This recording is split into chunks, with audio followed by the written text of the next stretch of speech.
Welcome back to the channel. Welcome back to another Gaming News Weekly Live. It's been a while. It's been a while. I ain't streamed in the. I mean, I did stream. I didn't do Gaming News Weekly in a minute, but I have been streaming a whole lot. I've been streaming on Twitch. Been streaming on YouTube. Been playing games. We had a great N7 day live stream. If y'all was there, it was a good old time. I need to finish live streaming Mass Effect 1 because it's like a hardcore run, and I might as well just keep live streaming it. I don't know why I would stop. I just have to find a day where I could fit that in. I might do it on Saturdays if I don't have anything on Saturday. I might just start live streaming just Mass Effect on Saturdays just to get through the hardcore run because I've never played Mass Effect on hardcore, and it's actually been a pretty good time. It was a pretty fun time. We got a whole lot of things done. It was Mass Effect Day. It was great. The teasers were amazing. We knew we not gonna get a fucking Mass Effect game for another 4 years or some shit. But those teasers were fire, bro. And I finally seen like the whole thing combined because I know I made two videos about the first teaser that came out and then the second part of it. But now like the video is out there and it's like completely combined the two teasers and they have like concept art out. There's so many things out about the Mass Effect like next game that got me hyped. It got me hyped as hell. I know the game's not gonna be for hellas, but I'm still hyped for the game. I can't not be. But a whole lot of things have been going on in gaming this week. I've been playing hella games dropping in Game Pass. I need to start making videos on some of them because I've been seeing them. I just haven't been playing them. The Yakuza game. Oh my god, bro! Can we talk about the Yakuza game and how everybody on the internet is cooking the fuck out of Young Yeah for his voice actor? I'm like, damn, bro. I didn't know he was gonna be. I didn't know he was a voice actor. I didn't even know he still made YouTube videos. Oh my god, it's crazy out here. And I want to hear it in game. Like I want to hear his voice acting in game, but they haven't even released it. So it leaked. His voice acting leaked on the internet, bro, and everybody's cooking them for it. And the game's not even out yet. I wonder if they like if that was like old, if it was like like first takes or some shit. If that's actually how he sound in the game, oh my! I know people are gonna shit on him for it. They already are, and his voice is not even in the game yet. The game is still in Japanese right now. If you go download the Yakuza game right now, English voice acting is not even in the game yet. We don't even know when the English voice acting is coming out. But the fact that people heard Young Yeo's voice leaked online and they instantly start cooking, man. It's like, what the fuck is this? He's not even trying. He just sounds like himself as a character in the game. That's just rough, bro. The game's actually pretty good. Like the Yakuza game, the new one, the man who erased his name. It's a pretty good game. It's a pretty good game. It dropped in Game Pass. Yeah, it's that time again. It's that time again. This Gaming News Weekly. We talking about Young Ye's voice acting in the new Yakuza game. I want them to release the full on voice acted English dub of the game because I gotta hear it for myself. I seen the leaks, bro. I seen the leaks. Everybody's seen the leaks. Everybody's been laughing at him for his voice acting job in this game. But I want to hear it like on the screen, like right now in my headphones. But you can't because it's not in the game right now. I wonder when they're gonna drop it because I think they don't want their game to be disrespect. I mean, it's a meme now. Like that game has become a meme because of Yongye's voice. It's gonna be the main character's voice in that game for English dub. And I think that's the first Yakuza game that gets an English dub, doesn't it? I've played other Yakuza games. All of them are in Japanese. I don't think any of them have an English dub, unless I just never knew how to download the English dub for those games. But I don't think any Yakuza game has an English dub. So him being the first one and it being that bad is actually kind of scuffed, bro. That's gonna ruin English dubs for a lot of other games coming from Sega. They can be like, yeah, bro, we don't need that. A lot of Japanese games don't come dubbed in English because they like, why even pay the money for that? There's some good ones. There's definitely some good English like Japanese games out there.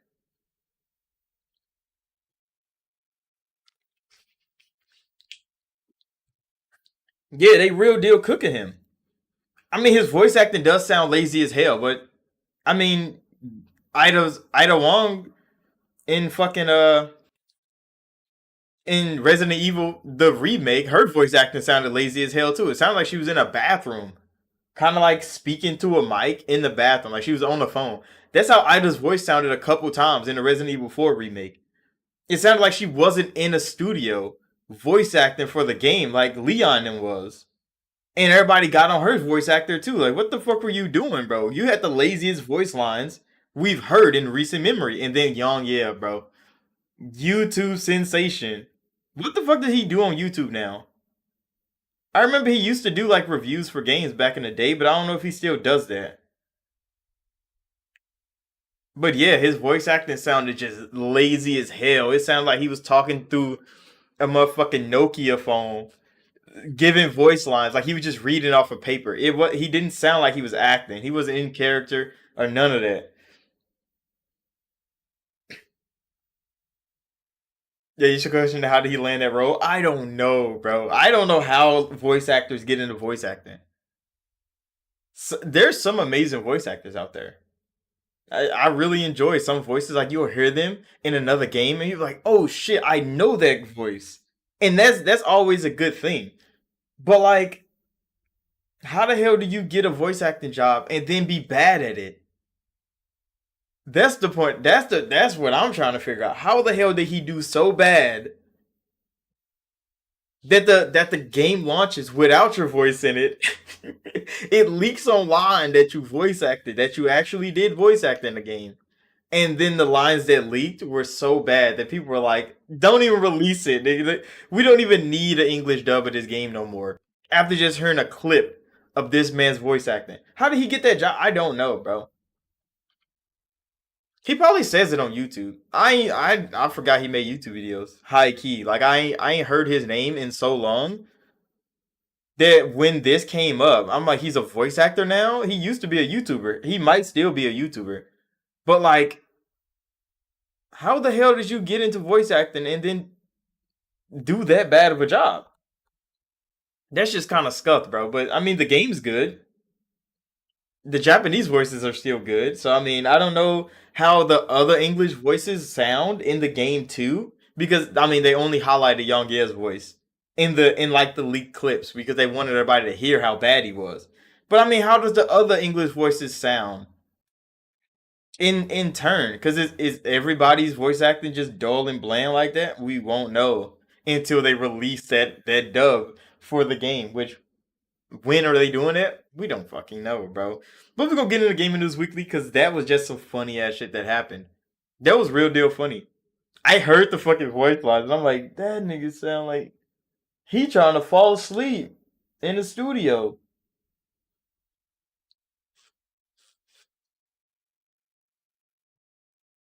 You said a bad voice actor could take the quality of a bad game. Yeah, it definitely can. It takes a whole lot of things. See, when I listen to some people talk, if I don't like their voice, I won't listen to them.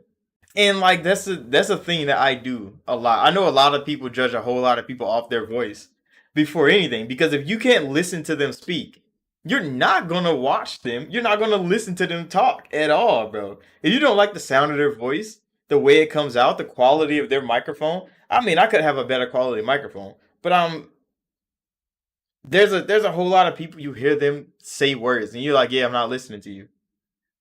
And bad voice acting can do that to a game. People will get into a game and they hear a voice line and they're like, "Oh, this shit's scuffed," and they just stop playing that game, bro. They don't want to listen to that. See, I kind of had that problem with The Witcher and Geralt as. I don't like Geralt's voice actor. I don't. I heard him in what game was that? It was Helsing. It was a Helsing game that came out. Hold on, let me look it up real quick. There was a Helsing game that came out, and I got it.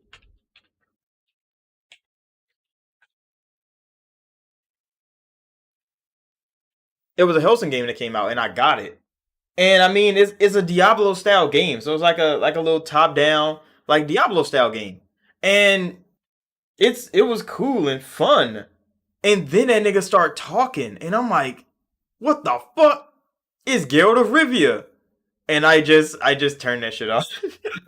I turned that shit off. I have not played that game since.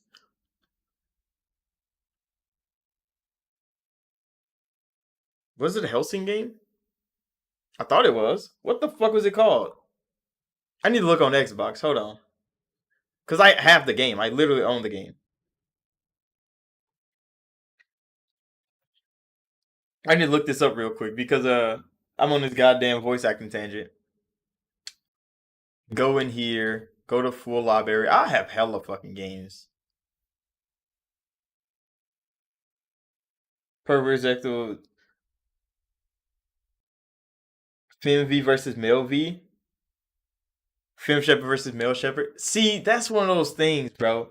Because when I talk about Mass Effect in general, I think Female Shepherd is the better voice.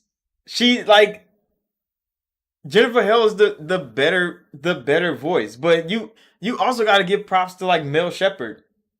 His voice is damn good, and it doesn't matter like how your shepherd looks because their voice always fits. And that's one thing about Male Shepherd. I never be upset about how he sounds, even when I make Shepherd black, because I'm a black guy. Black people and white people don't sound the same. They don't really speak the same. Mannerisms are kind of different, but it just works out. For Mass Effect, it works out for a lot of games where you can do that. They just have good voices. They like it doesn't matter what the character looks like. Their voice always fits them. It works like that. There's some games where you heard the voice and you're like, that doesn't match how this character looks at all. It doesn't seem genuine to the character, I guess. Female Shepherd voice is just peak, bro. It's just peak voice.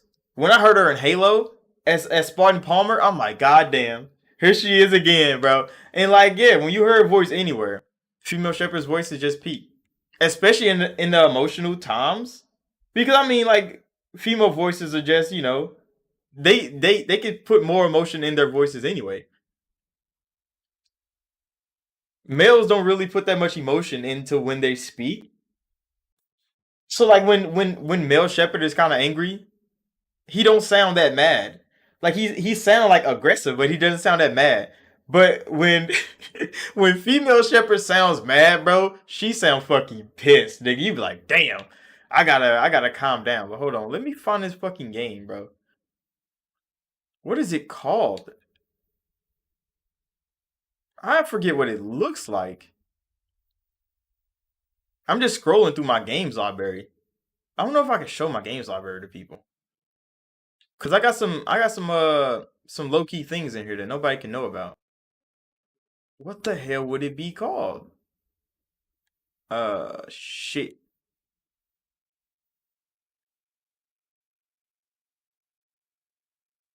You say male V got washed by female? Yes, female V's voice is so good. Male V just sounds like he smoked too many cigarettes, and it's just like raspy as hell. Like he doesn't like. It's not like he did a bad job voice acting because he didn't. But he sounds nonchalant all the time. I don't think he ever sounds like different. Even in like tense situations, he still sounds nonchalant all the time. I think that's what that's what Mel V like suffers from. He hasn't done yeah, he's just default. He's just even when he talks to the other NPCs in the game. When he talks to other people in the game, he still sounds like default emotional state.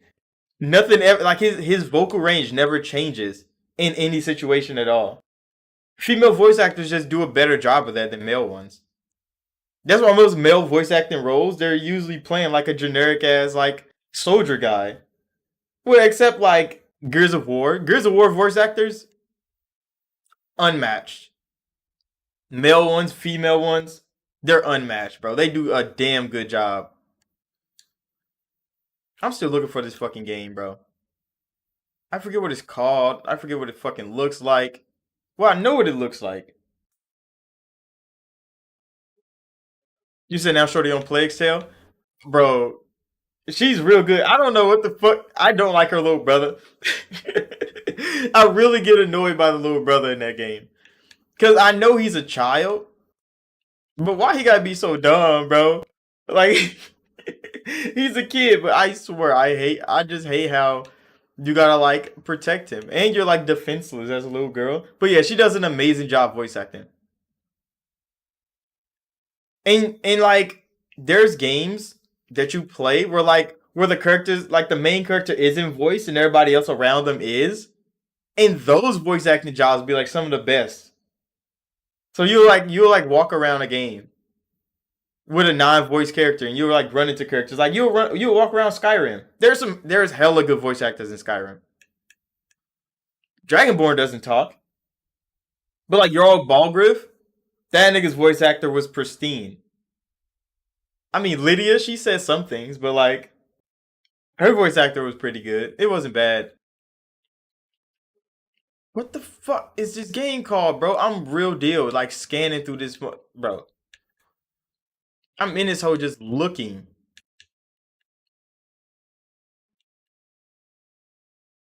for a fucking game that may or may not exist in my fucking library because it's been so goddamn long.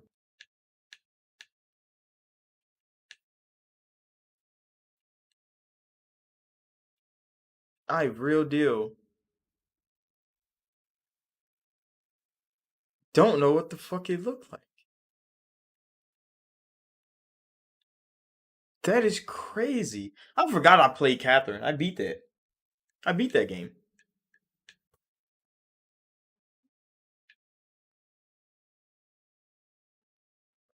Fuck. I real deal don't see it in here.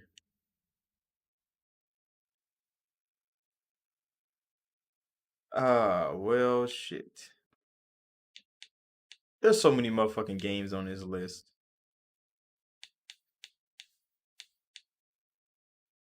What in the fuck?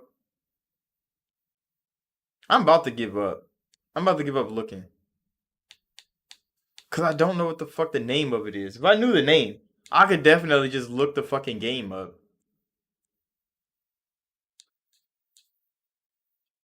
I could have swore it was a Helsing game.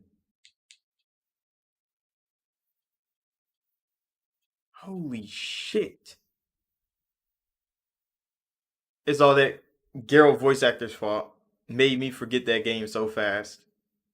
Wait, I have the last gen version of Hogwarts Legacy? When the hell did I get that? Oh shit, it is bro. It's this goddamn game. I finally found it, bro. I've been doing this for a minute. It's this fucking game. This game right here, bro. Like once I heard this man talk, I'm like, it's fucking Geralt. I turned that shit off. I turned that shit off.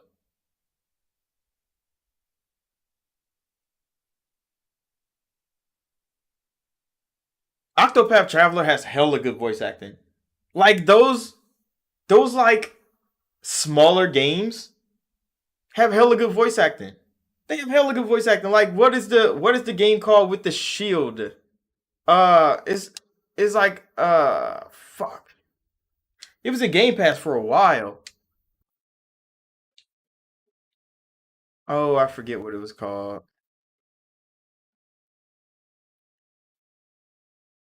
I made videos on that game too. Fuck. I real deal hate when I forget the name of games. Cause it was like a smaller game. And the art style was amazing. It was beautiful. I've never seen no shit like that. But the voice acting was amazing, bro. And one of the characters in the game is like a voice actor for anime. Like a English dub voice actor for anime. And I heard her voice in the game. And I'm like, oh shit, I've heard that voice before. And I like the like voice recognition that you go through when you be playing games and shit like that. Voice actors be carrying some games, especially some roles. Like Leon. Leon's voice, if they ever changed it, I don't think people would play Resident Evil with Leon in it. Like if his voice actor changed and it wasn't similar to the original one, I don't think people would listen to Leon talk. I don't think they would. But oh yeah, back to Gaming News Weekly. See, Isaac's voice actor in the Dead Space remake, Wasn't he the voice actor from Dead Space 3? So didn't they just get his voice because he didn't have a voice in Dead Space 1? Isaac didn't talk in Dead Space 1. So I think they just gave him a voice that he already had because I think Isaac in Dead Space 3 talked. And they just used his Dead Space 3 voice actor to voice him in Dead Space 1. So I think he sounded exactly the same. It was just strange that in Dead Space 1 he didn't talk. So they gave him a voice. Where they gave him his voice that he never had. Because Dead Space 1's Isaac never talked. He grunted and shit when he stumped down. And the stumping grunts that he make, like all the sound effects he make when he's stumping on shit, were actually really fucking good. The emotion he put into like rage stumping on the little necromorphs and shit was actually peak. He had some good ones. But it wasn't as good as like the old ones. The old sound effects were better. But he did an alright job. He did an alright job. Callisto Protocol's voice actor, that nigga did amazing work. Even though his game was bad, even though the game didn't sell well, it flopped, it shut down the whole studio. The voice acting job he did was phenomenal. Man's get put in jail. He's finding out all these secrets about this prison. His voice acting was hella good. All the Gears voice actors, bro, like Phoenix, Marcus, nigga. Oh my god, bro. That nigga's voice actor is in the Hall of Fame. He's in the Hall of Fame of voice actors. I don't think his role, like if they remade like any of the Gears of War games in the future and his voice actor had to be different, they're not hitting the same. Yeah, Cole, bro. Cole Train, bro. Cole Nim Barrett, even Barrett's fucking voice. That nigga be annoying as hell. But like if they get new voice actors in the future of a remake of these games, they won't be the same, bro. Because the voices, like they voices are iconic. You can't change that. Like you won't be able to recreate that type of magic. That's why it's easier to like remake games where you don't need new voice acting. Or you just like do what Bluepoint did and just like keep all the old voice lines. You don't really have to add new ones, just keep all the old ones. Re-engineer them bitches to like work in the game and everybody just say the same things. That was just easy enough.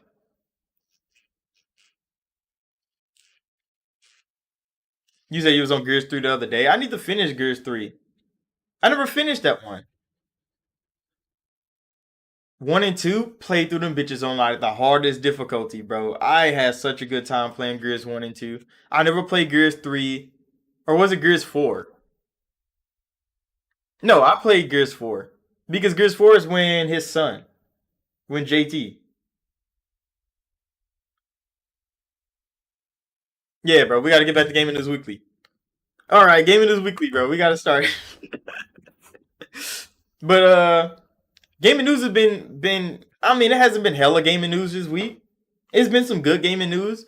It turns out that all the shit they talked about Call of Duty this year meant nothing to not a single soul that buys Call of Duty games. Remember, IGN gave it the lowest rating of any Call of Duty in history.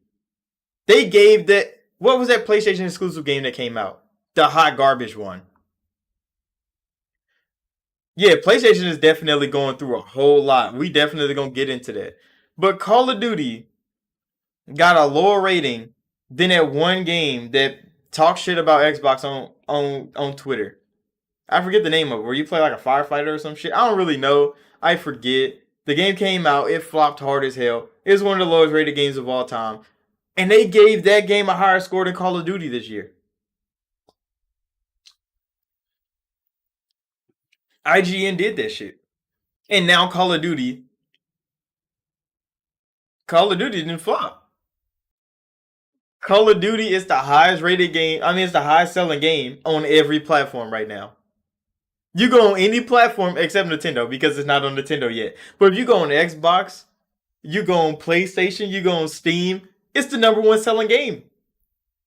And everybody's like, I thought Call of Duty was trash. I thought it was done. No, Call of Duty is the top selling game right now. Call of Duty, will it ever miss? It maybe eventually. But remember, they talk so much shit on Twitter about this Call of Duty being dead. Call of Duty is a dead franchise. Microsoft wasted their money, and now they have the highest played game on PlayStation. It's Call of Duty. The the top selling game on PlayStation right now is Call of Duty. Top selling game on Steam right now, Call of Duty. Top selling game on Xbox right now is Call of Duty, bro. I ain't bought a Call of Duty since Modern Warfare 2019.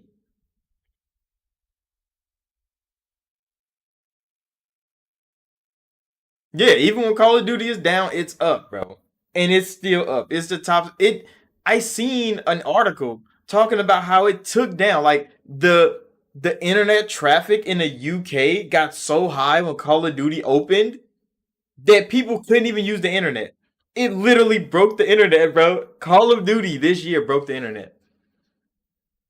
And it's a Microsoft Call of Duty game.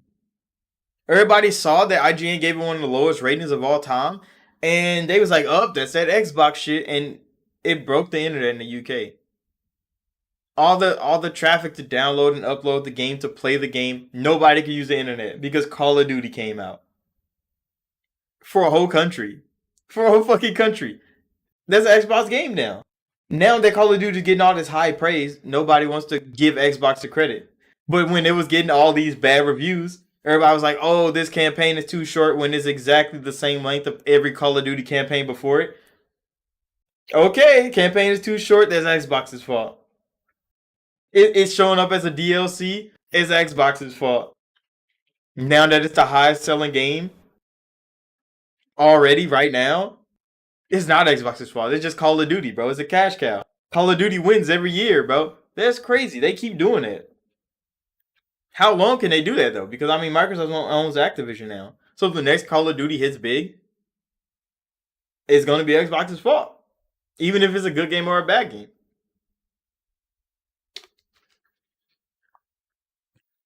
Me personally, I'm not playing fucking Call of Duty.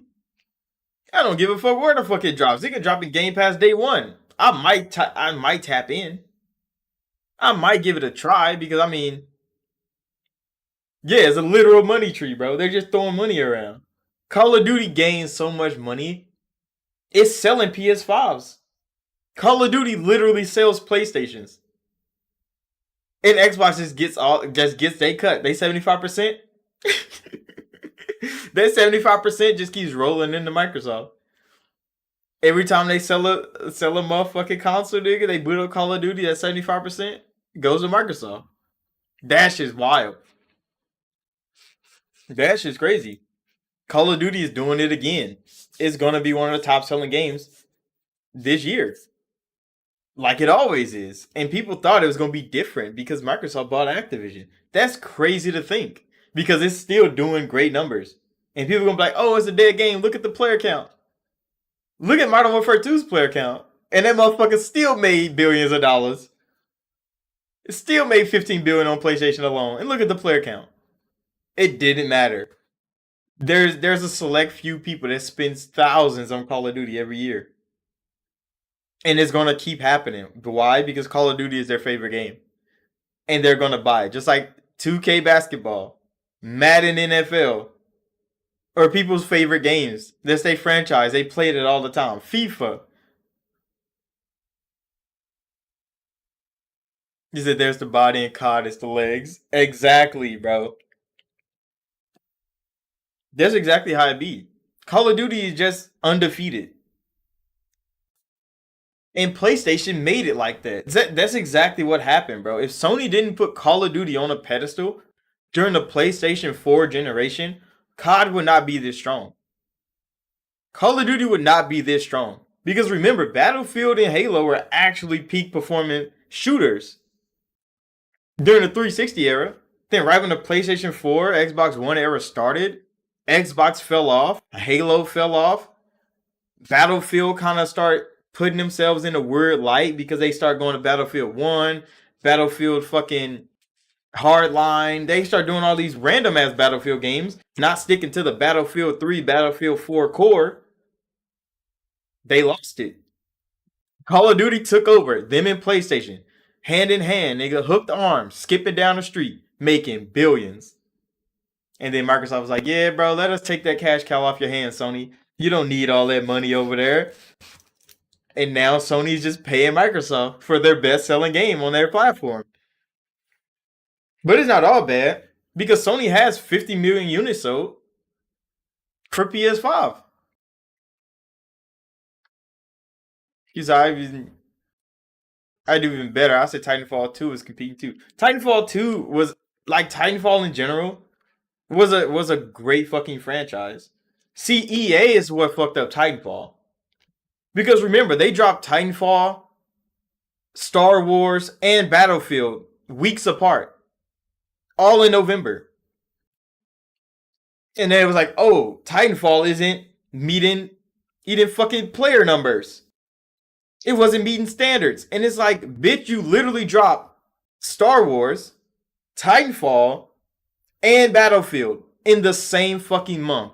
Literal weeks apart. I think Titanfall and Battlefield were days apart. Maybe like 6 days apart or some crazy shit like that.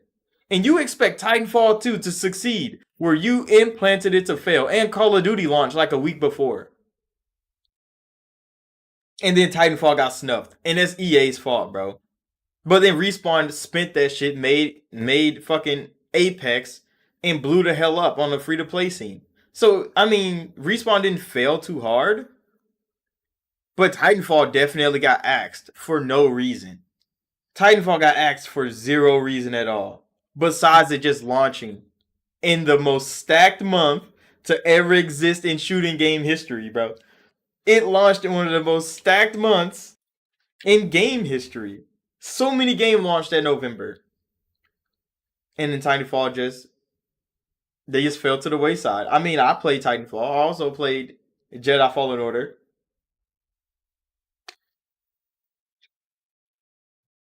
But yeah, they got cooked. But Sony sold 50 million units. 50 million PlayStation 5s are out in the market, bro. Or they in the wild, bro. People bought them. But then they stopped updating their PlayStation Plus subscribers. Which was suspicious by Sony, because everybody talk about, oh, Xbox doesn't release sale numbers. Xbox don't care about sales. That's not what they do. But Sony cares a lot about sales. And when they stop showing people how much they're actually getting engagement on their platform, that's kind of strange because Sony touts that stuff. Sony loves to wave that flag that, hey, look, we got 50 million consoles sold and we got fucking this many million active users. But now they're not updating active users. They still selling consoles though. But where's all these players at? Sony still ain't got no boost in PlayStation Plus, which they increased the price of. But they still selling millions of consoles a quarter. That is still one of the weirdest things that could possibly be happening at the moment in gaming. Sony is selling consoles fast, bro. You said war game genre needs a bit of a refresh. It does. It needs some new life in there. It needs some new life in there because the the developments of war in real life. So like real life war. Nobody really knows because nobody's been at war for a while. Yeah, it's definitely bigger than console sales now. Sony still flexes console sales. So 50 million units sold. People are going to be like, oh, Sony has the best selling console. But they have no engagement on their platform. Their active users are going down. But their console sales are going up. And they can't make sense of it. How are you the most popular console on the platform? I mean, in the world. Sony's most popular console in the world, bro, right now. But they don't have nobody on their platform buying games or playing games. So everybody has a PS5, but nobody's actually using that bitch. Is that what is happening right now?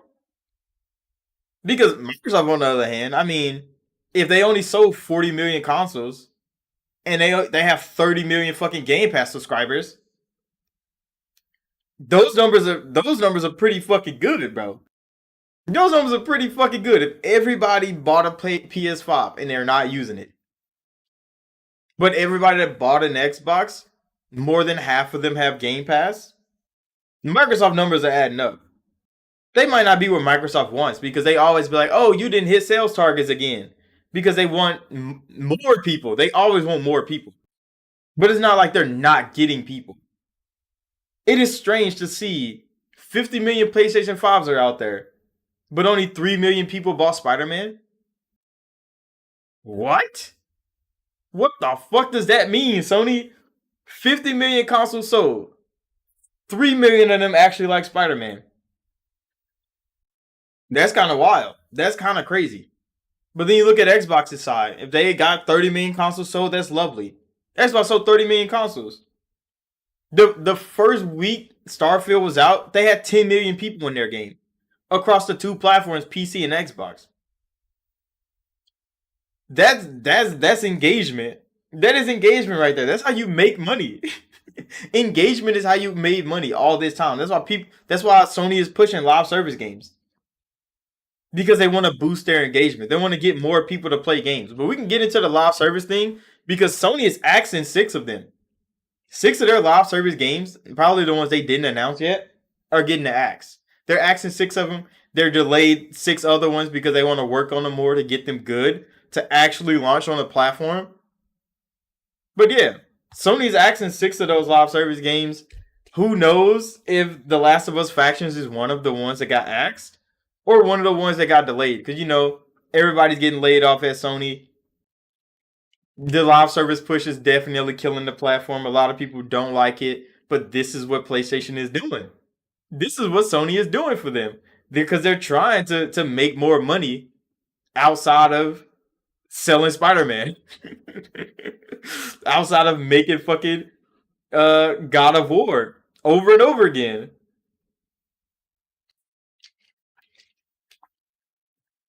Insomniac is literally carrying the shit. Carrying that motherfucker on his back. Who else is making something? For this year, for Sony, nobody. There's nothing. So they got Spider-Man and Square Enix games. But they're still selling consoles. That is what matters to Sony, bro. We're still selling hardware. Software is not moving. Nobody's buying that shit. Software, though. Tragic. It's a tragic tale of the take over there. Even when they launched that shit on PC, it's a tragic tale of the take over there. Nobody's buying that shit. Nobody really likes Sony's games no more.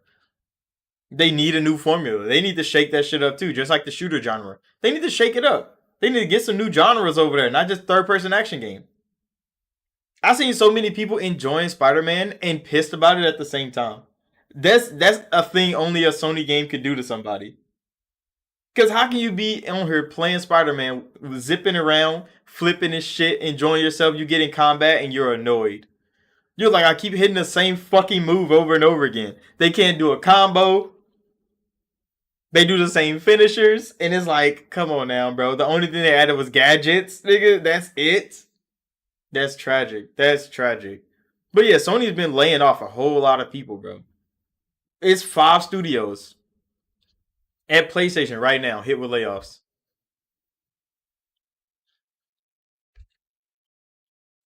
You said, question of the day, who's saying Deuce is next? Like developers? Because Naughty Dog just lost a vet over there. One of their like technical directors just left the company. And I'm like, damn, Naughty Dog's losing more people. Bungie's losing 100 employees. And we already talked about the other studios Sony's been laying people off at. For Hellas. It was Naughty Dog the first time. It was a Little Big Planet studio. It was the visual art studio that they got. All laying people off. And I'm like, damn, Sony's losing a whole lot of employees. But then they just bought a company. That was some of the craziest shit I've seen. Bungie announces layoffs. They're losing people left and right. They're cutting down on their services for Destiny 2. They're like, yeah, shit's gonna be delayed. It's getting kind of hard over here for us. And then Sony goes out and buys a studio to help them make cloud games. Or to help them get into cloud gaming. And I'm like, so Sony's firing all these people and then spent all the money they could have paid their employees with to literally buy another company. They bought iSize to help them in cloud gaming. and for the subscription service. You bought a whole new company for that, but you're firing all your employees, Sony. Make that make sense. I don't know what the hell is going on at PlayStation right now. I don't know who's in charge. We don't know who's in charge. We don't know who's in charge of them making games because they ain't got no games. We don't know who creates the roadmap, who creates the events. We don't have anything from PlayStation right now. It's all in the gutter, bro. It's all in the gutter right now. But they're still selling consoles. That is what Sony wants to tell everybody. We're still selling consoles. Even though we have no games, we don't have no roadmaps. We ain't got nothing. We ain't even got employees. They're firing everybody. But they just bought iSize so they can get their cloud gaming going. And they made more hardware. They got the Slims models out, even though those bitches are made of some of the Fisher Price plastic. they got slim models out. Them bitches are booming. They coming off the shelves. They got a handheld out that's only for game streaming at your house, nowhere else. They made earbuds, nigga. I'm like, Sony, bro, priorities are off at that fucking company right now.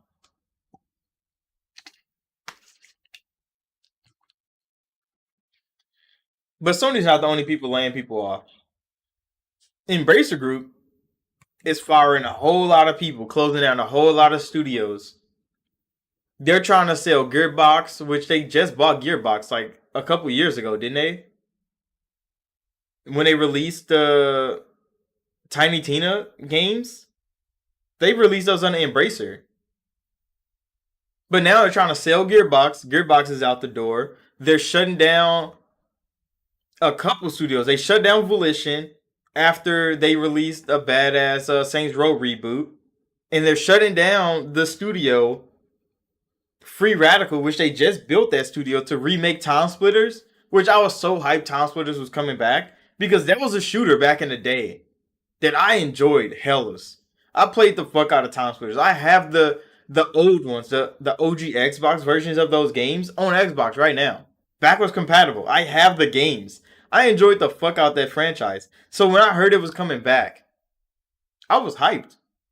I was extra hyped. I'm like, let's fucking go. We getting Time Splitters back. Hopefully they don't, politically correct the fuck out the game because they had some outrageous shit going on in Time Splitters. But I mean, it was a good time. It was an amazing game. And now that studio is getting shut down. All their employees are looking for new jobs. And I'm like, that is crazy right now, bro. Everybody talked about Microsoft doing all this shit. You said 2024 is going to be real different in gaming. 2024 is going to be another great year for Xbox in gaming. Who knows if the reviews are going to be up or not? Because reviewers really don't like what Xbox is doing. And they've been voicing their opinion a whole lot about Xbox as a company in their reviews for the games. So they get the politicking a lot when it comes to reviewing Xbox games. It's not about if the game's good or bad. It's more about I don't like Xbox, so I'm gonna critique this game harder than I ever looked at any fucking game in the past. And that's why all the Xbox games are 80s. Xbox only got mid games because people don't like Microsoft as a company. So they think like, oh, if we just keep giving them bad fucking reviews or just alright reviews, then the game, like their platform will tank and then PlayStation can be on top again. That's kind of what the reviewers kind of give off when they be giving out reviews for games. Because like when broken games get amazing scores and all these badges of approval from everybody, but then the fan base play the game and like, wait, why is this game so broken and buggy? Why am I running into all these issues? The reviews didn't say anything about that. It says a lot about the gaming industry as a whole. It says a whole lot about the gaming industry as a whole. Because like the what was it called? The Golden Joystick Awards just happened. I think it happened earlier this week.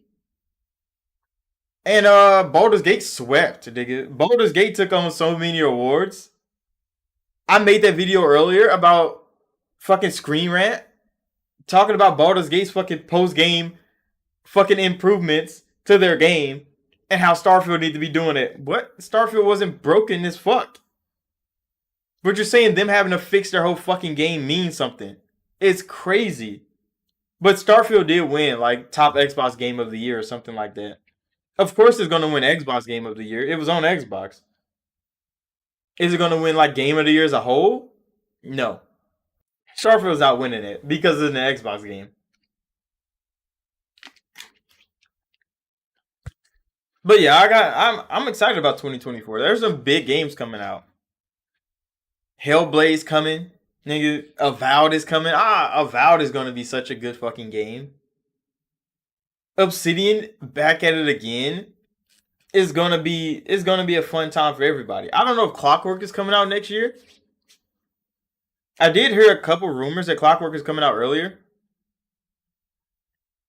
You said, speaking of reviews, just watch how some Sony peeps act if the Zelda movie is a box office smash. Zelda's getting a movie, like a live action one, or is it animated like Mario? If Zelda's getting a movie, bro, hold on, let me look this up. Zelda's getting a movie.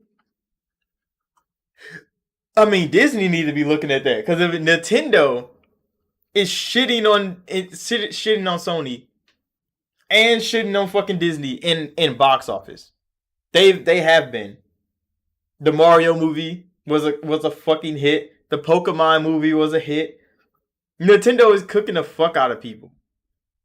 In the box office, bro. They're doing good numbers.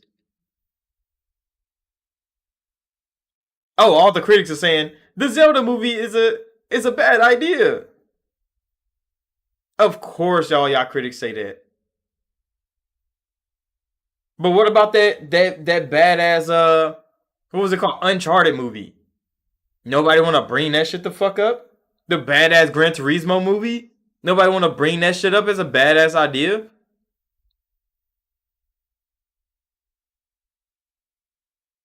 But yeah, bro, the Zelda live action movie is actually a thing.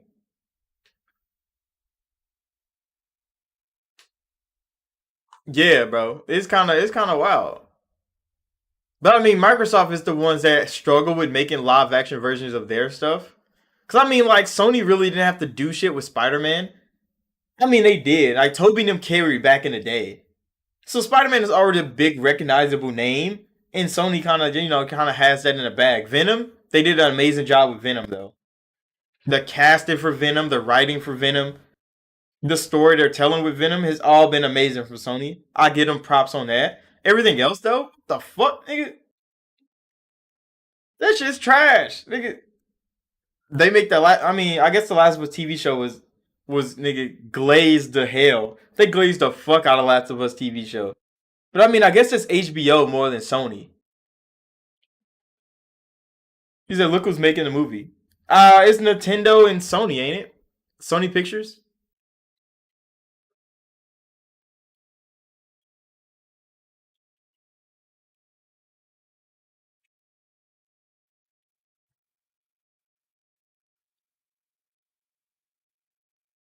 But what, what Zelda game would they be making the movie out of?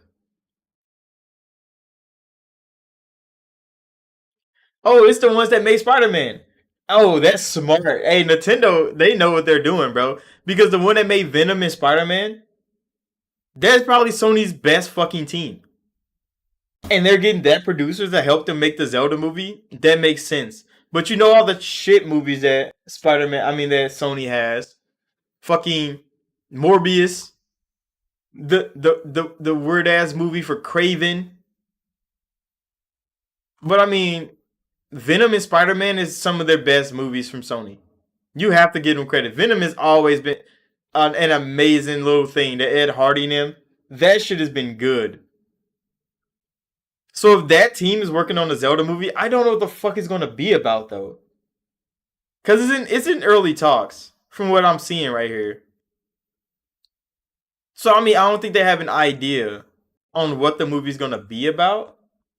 Not yet, but I mean, I guess they're gonna pick one of the games, and they're gonna have Zelda, they're gonna have Link, they're gonna have Ganon. They're gonna have the movies. You say not with the live action? That's what I'm saying. Like if they did like a Mario movie thing, that'd be fine. That'd be fine. They do like a Detective Pikachu thing. I mean that was kind of live action, but it was still kind of CGI'd. It wasn't really like human people, not like you know motherfucking Uncharted, motherfucking Morbius, like a real life movie. No, they should make it animated. They should make it animated. It'd be a better movie because then Link cannot talk. Because imagine Link with a voice, bro. Link doesn't talk in any Zelda game. Yeah, that's gonna be the problem. Who the fuck is gonna be Link? Because Link doesn't talk, bro. He's been an OG silent protagonist for so long that like if you give Link a voice and people hate it, your game is I mean your movie is dead, bro. Like the Link casting has to be so precise. Not even just on the look, bro.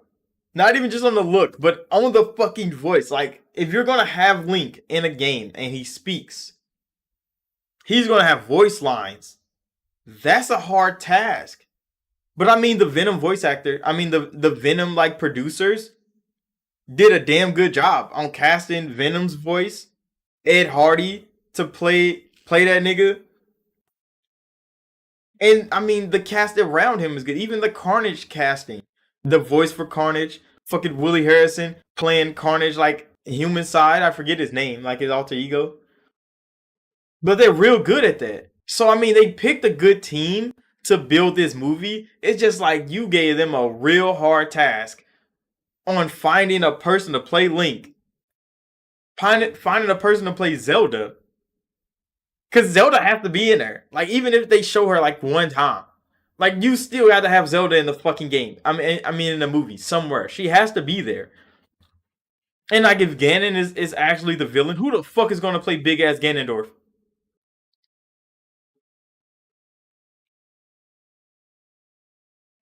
You said the Mario movie was cool enough. We're talking about Zelda. Yeah. The fan base around Zelda. Yeah, I know. Nigga, Breath of the Wild, nigga, Tears of the Kingdom is winning Game of the Year. There's no way Zelda doesn't win Game of the Year this year. It's so better than everybody's game on a single fucking platform. And it was a beautiful, lovely game. It came out and it worked. It played good. It was good. The story was good. And the gameplay was good. It was innovative, nigga. They changed shit. That's what a pure sequel is like, bro. Zelda is up right now. So the Zelda fan base is gonna be hypercritical of this fucking movie.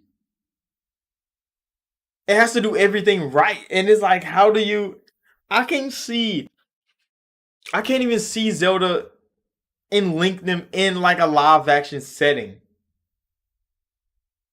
That's a vision that I just don't have, bro. Cause I see them as little pixels on the screen. I still see Link even though he's on the Switch right now. Full 3D. I still see him as that little fucking like shimmer, that little thing on the screen, bro, from Ocarina of Time.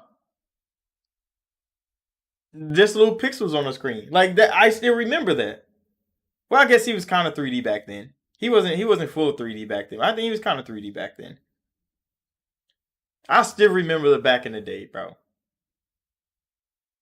So I don't know. Nigga, we gon' like it's gonna be years away. Who knows? Because if they're really gonna make Link live action, why didn't they do that with Mario? Why didn't they do it with Mario? That's their prize franchise right there. They should have tried it with Mario. And if it would have failed, you don't have to do Zelda like that. You don't have to do Legend of Zelda like that. Like nobody liked the fucking Dora the Explorer live action movie. Nobody liked that shit. Nobody liked the fucking Uncharted live action movie. That shit was trash. The fucking Halo live action TV show. I mean, it wasn't horrible, but it wasn't fucking Halo. It wasn't the Halo everybody wanted. I enjoyed the show. I made videos about it. Every episode, I made a little review video about it.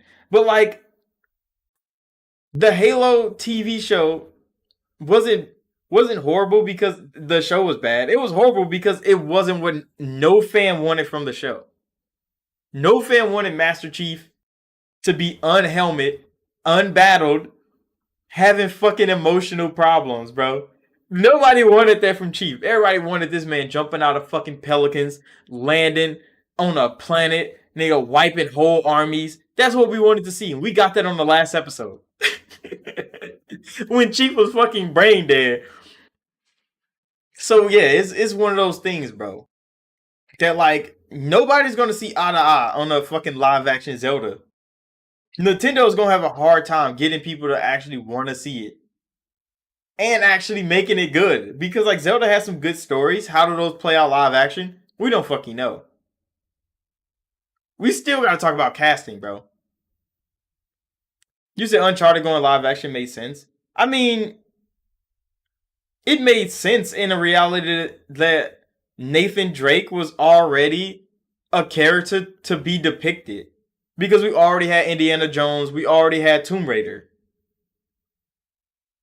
So Nathan Drake just joining them on the screen, like it's already a movie style that could be made. It's not like it was gonna be anything different. It's just like Nathan Drake's story is trash. Uncharted is not like their story is just not that fucking interesting. So them making a movie out of it, getting a superstar cast, and it still fails horribly, makes all the sense in the world. Why? Because Nathan Drake is not that interesting, bro. He's never been that interesting of a character in game form. So I know damn well he wasn't going to be that interesting on a big screen. But the name Uncharted was just enough. They thought it was anyway. And it fucking wasn't. That's why that movie tanked. Because that story is just not that fucking good, bro. People go see Indiana Jones. Because Indiana Jones was an interesting fucking character. They made games, nigga. They're making another game right now. Because Indiana Jones will translate over. Will translate over. Tomb Raider always translated over. People love Tomb Raider. Even when her games are bad, people still love them bitches. Her movies were damn good. Wait, did she have a new movie? I didn't watch that whole, like the new reboot movie. I didn't watch it. But I didn't hear bad things about it. It probably was a horrible movie. But I mean, I didn't hear anything horrible about it. Not really. But yeah, Tomb Raider is one of those things. That like, from movies to games, from screen to screen, it makes sense. You just gotta get, there's a similar looking girl falling off of shit. And it works. It fucking works. Nathan Drake being that? I don't know. That's why the Uncharted movie didn't do well. Or they just spent too much money on the movie and they just couldn't make that shit back. That was partly the problem. They spent too much on that movie to get the cast that they got. And it just didn't work out. But yeah, on to some other news. Because yeah, we talking about live action movies. Oh, I wanna know who the fuck I just wanna speculate who the fuck they cast as Link. Who the fuck they cast as Link, bro? There's not many people who they could just cast as Link, and it works. There's so much Baldur's Gate 3 fucking news out. There's so much speculation on fucking Mass Effect after that teaser. The Mass Effect teaser kind of shook the whole fucking universe, bro. That N7 teaser was so good. It shook the hell out the universe. I still want to get more. I seen like some concept art come out of like a bar and shit. I seen the teaser that was fucking phenomenal, and it was just a person walking, nigga. I ain't never seen walking do so much damage to a fan base than that Mass Effect fucking teaser did.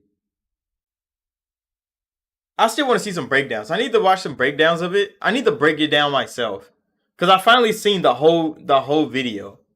So I kind of want to do a breakdown of it and then go watch some breakdowns of it. I might do that later just to like make some more Mass Effect content. I fuck with Mass Effect hard. But yeah, in more gaming news though, the Steam Deck is getting an OLED version, which I was like, see, I held a Steam Deck for the first time earlier this week. I think it was like Tuesday or Wednesday. I held a Steam Deck for the first time, and that motherfucker's big, bro. I didn't know the Steam Deck was that fucking massive because the Switch is small. The Switch is hella small. But I held a Steam Deck for the first time. That's a big gaming console, bro. That motherfucker's massive. It was like this, nigga. I was holding that hoe, and I'm like, damn, that motherfucker kind of hefty.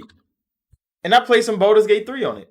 Just a little bit. I walked around and shit. It felt like Dragon Age Inquisition when I was playing it. So it was kind of cool. But like, that bitch is getting an OLED version. And it's getting slight performance enhancements. Because I think they're probably like optimizing the hardware that they got. And it's going to improve it a little bit. But a Steam Deck OLED is crazy. I wonder if it's going to be bigger. Because I think the OLED Switch is bigger. Kind of. Slightly bigger. So, I mean, the Steam Deck, I want to get a Steam Deck now. I know I don't need one because I have a whole PC right here. I was talking about that when I finally held one. When I finally used it. But like, I want one just to have it. I don't even want to use that bitch. I don't know why the hell I get those things. Like I just want to buy some shit for no fucking reason. And the Steam Deck OLED, it might be one of those purchases that I just make because I can. Because I mean, disposable income that you get as an adult, you kind of want to use it on shit that you want. And the Steam Deck is one of those things. I don't need that hoe. I might not buy it. I might just talk myself out of it. But the Steam Deck OLED looks like it's going to be a phenomenal piece of hardware. I don't even like PC gaming. I'm gonna switch to PC full time when Xbox starts to not make consoles though. Like when Xbox stop making consoles, I'll just go to PC full time. Because all my games will still be there. Microsoft makes PC software. So I mean, I'm not losing anything with leaving Xbox, except quick resume. But if PC gets quick resume, I might just go to PC full time. I might become a PC gamer outright, bro. I might not use console no more. But that OLED for the Steam Deck actually looks really good. I didn't see the price on it though. I think it was like 500 something. I think. Steam Deck.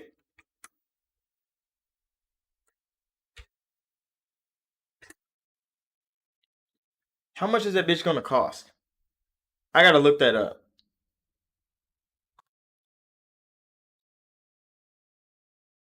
Valve and a goddamn Steam Deck.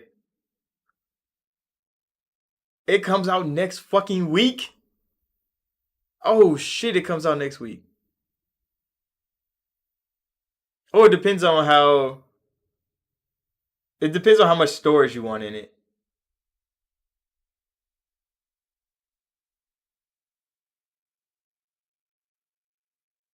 The 1 terabyte one limited edition. Oh, there's a limited edition version of it.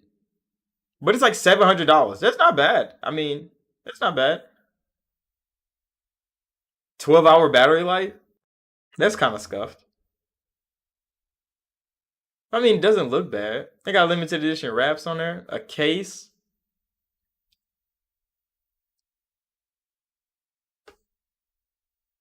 Yeah, I mean, my first time holding the Steam Deck, cause yeah, you curious how beneficial the screen is. I mean, the screen doesn't. I don't know if it was a 1080p display or it was a 720p display. It looked real good, and Baldur's Gate 3 looked amazing on there. So when I was walking around in Baldur's Gate 3 on the Steam Deck, I'm trying to figure out how the fuck they couldn't get it running on the Series S. That made me so curious on how they couldn't get it running on the Series S. That bitch was running on the Steam Deck flawlessly. Flawlessly on a Steam Deck, bro. And I'm like, how could this not work on the Series S? That it would take this long to get a port out for the Series S. I don't know. Oh, you talking about the Nintendo OLED screen? Oh, the OLED screen on Nintendo console is that motherfucker's just bright. I think that's what the OLED did. The screen got so bright on the OLED. Maybe because it's OLED. That's kind of the thing.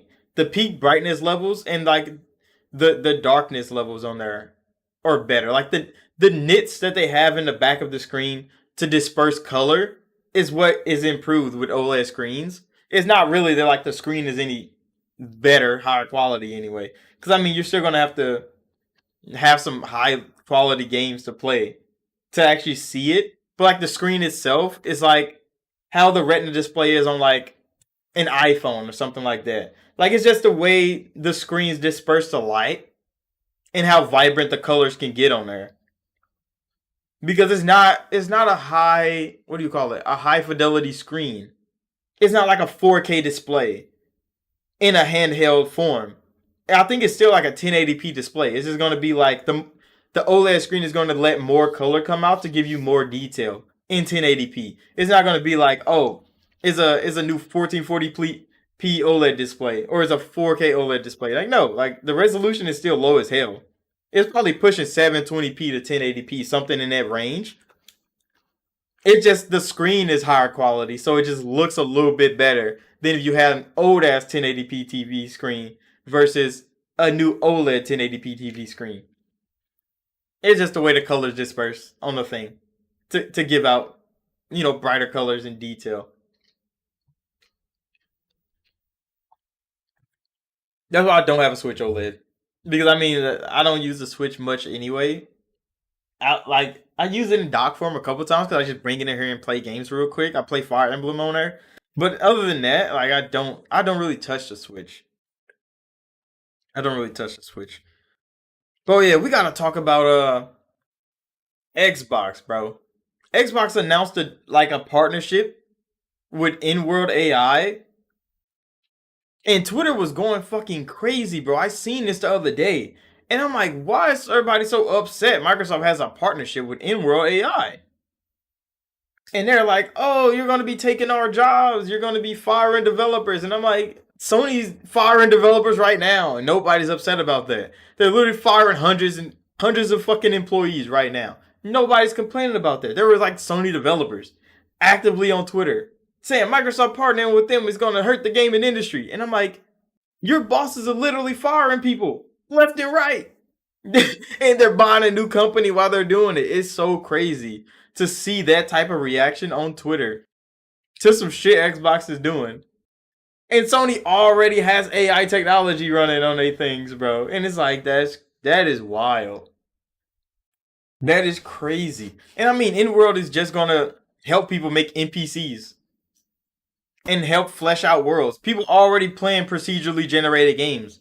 Bethesda just made a big one in Starfield. And people talk about how the NPCs are just NPCs. They're not really important to anything. They don't really do anything, react to anything. They're just around. Sometimes. In-world AI would probably make them bitches more reactive. Because they already procedurally generated all these fucking worlds, bro. And then they can just use the AI to populate those worlds with so much shit. So then developers can actually work on good things. You said there's some exciting news for Series S owners? What? What exciting news for Series S owners? What the fuck does Series S do? I didn't hear about any exciting news for the Series S. You gotta let me know. What is it? You said search it up. Series S.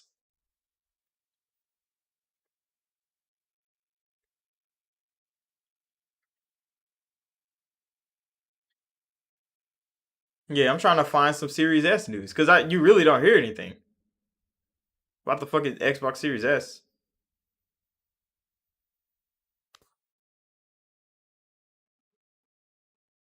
It's time to admit Xbox was right about the Series S. Okay, what were they right about? Because I mean, people already knew the Series S was good. They told you it was going to be fucking good. And then developers come out and be like, "Oh, the Series S is holding us back." And then it turns out they were fucking lying every time. So, what about it this time? The Baldur's Gate 3 developers candidly noted that they're having trouble porting to the Xbox Series X and S. Larion couldn't reconcile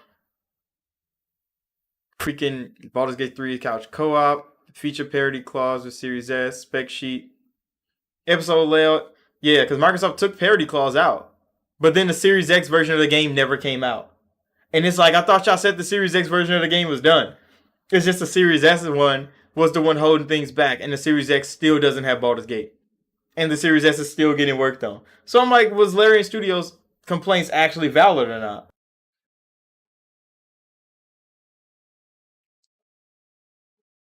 You said there's been some increases to CPU and GPU power? What? How the hell is that possible?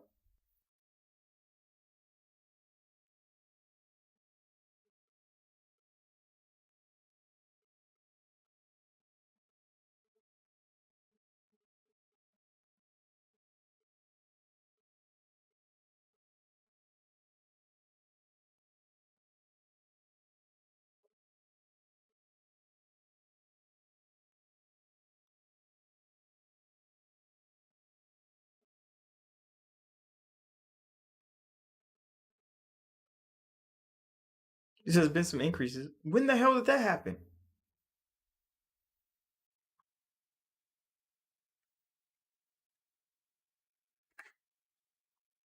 Because I don't think that the Series S is getting stronger, bro. Who the hell said that? There's been some increases to GPU and CPU power. Who said that, bro? Where'd you get the information from? I need the source. I can't find that shit.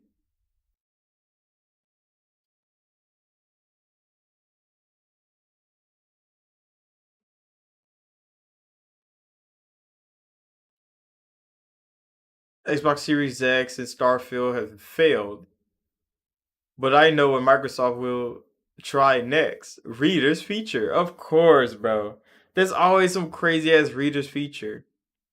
Larian Studios reveals impressive optimization efforts for Xbox Series S support of Baldur's Gate 3.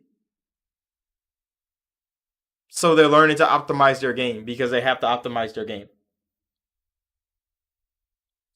You see, just heard about it some days ago. All I'm getting is a whole lot of VRAM talk from Larian Studios' CEO. Because they said, oh, the VRAM is causing us so much problems, and now they're learning to optimize their fucking game, and they realize we don't need to use that much fucking VRAM in our fucking game. It's saying they reduced the fucking VRAM usage in like on platforms by 35%. But they talked about how much VRAM they needed for Larian Studios to produce this fucking game Baldur's Gate 3, and now that they're optimizing the fucking game, they're learning that they don't need that much fucking VRAM to run this goddamn game, bro. That is all I'm seeing right now. Turn 10's Al Hartman is the new head of Xbox Game Studios. Yeah, I heard that. Yeah, I haven't seen no performance things from Series S. Not no increase in performance anyway.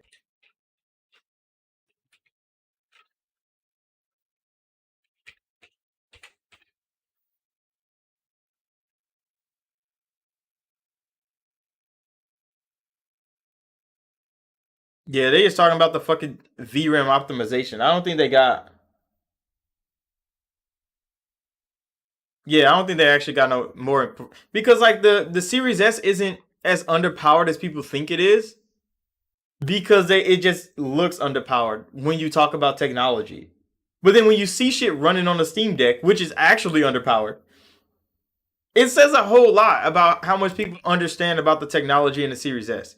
Baldur's Gate, perfect example because all that shit they talked about the VRAM situation, now they're optimizing their game and they're noticing that, oh, we don't need that much fucking VRAM to produce this goddamn game. We just been overusing assets. They've been overusing shit. And now that they're reducing all of that, the game is actually running better on PC. It's running better on Steam Deck. It's running better on PlayStation. And it's like, so the Series S made y'all realize y'all poorly optimized this game to begin with. That is exactly what the news is saying. That the Series S made developers actually do work. Actually do work. They're actually working, and they're working on their game, and they're making their game more optimized because the Series S is making them work on their game. And that's what I was saying from the beginning. Like, people are trying to give developers a pass. Like, there's games on the Series S running right now perfectly fine. On par with every other game. Yeah, the systems are getting optimized better. But remember the shit that happened when they tarnished the name of the Series S by saying they literally can't get their game to run on it. It was too great of a game to run on the Series S. Everybody ran with that. And now we're learning from what I said from the beginning. Remember, me and Doc was going through all kind of shit when they were saying the Series S is holding back the Xbox Series X. No, the fuck is not. Developers don't want to do their goddamn job, bro. And now all of a sudden Larian Studios want to do their fucking job. And they're optimizing the game. They reduced their fucking VRAM needage by 35%. Wow, and it only took the Series S for you to do your goddamn job? But all the shit you talked 3 months ago? That's crazy, bro. That's crazy. And legit, me and Doc was literally making videos back and forth. talking about this subject for a month, I think. Well, it's probably like 2 weeks.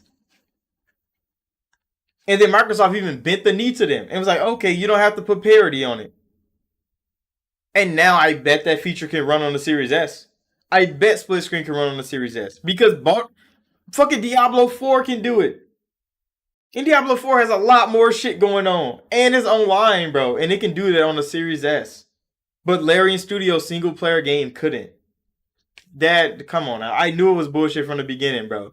And that right there, them coming out saying like, oh shit, we're actually finding out ways to optimize our game that we didn't know before. Larian Studios just didn't want to fucking do that. That's why the Series X version of that game that was supposedly done and was able to launch never fucking launched, bro. Nobody with a Series X that wanted this game to come out and they blame the Series S for it is playing Baldur's Gate right now. We're still fucking waiting on the Baldur's Gate game. It's crazy. It's crazy. All that shit that happened in August. All that shit that happened in August. All that shit that happened in early July about this Xbox Series S holding back the Series X situation. It's scuffed. Because Larian Studios just scared, like, hey, bro, we actually learned to optimize our game. So, like, the Series S isn't a problem, not as much of a problem as we thought it was. That shit's crazy, bro. That is news to a whole lot of people's ears. And a lot of people, it's going to fall on a whole lot of deaf ears, too. Because everybody that pointed the finger at the Series S and said, you're the problem, they're not going to say, like, oh, shit, my bad. Larian Studios just didn't know how to do their fucking job. And then me over here is looking like I was right the whole fucking time, bro. I was right the whole fucking time. Larry and ass just didn't want to do their fucking job. And now that they are, it's going to benefit a whole lot of people. And the Series S is going to get a better game because of it. Everybody's going to get a better game because of it. But how fast developers go and point at the Series S and say, I don't want to work on that thing. And Microsoft literally waving the claws. So a lot of developers are going to scapegoat the Series S.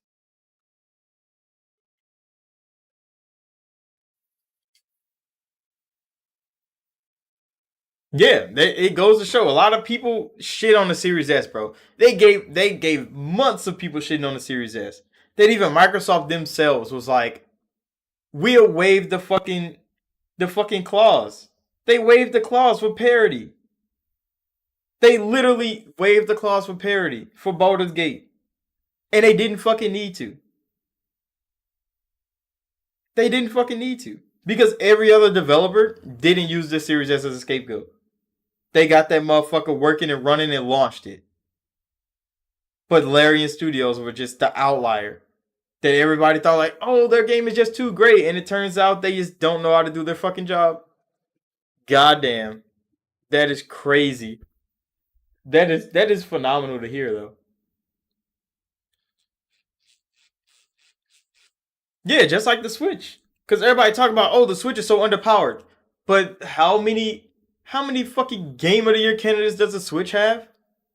How many amazing RPGs does the Switch have? How many amazing shooters does the Switch have? How many amazing fucking platformers do the Switch have? The Switch has some of the best games in gaming. And it's on a fucking 360 powered console. And people talking about, oh, you need more power to make better games. Nintendo don't need more power, bro.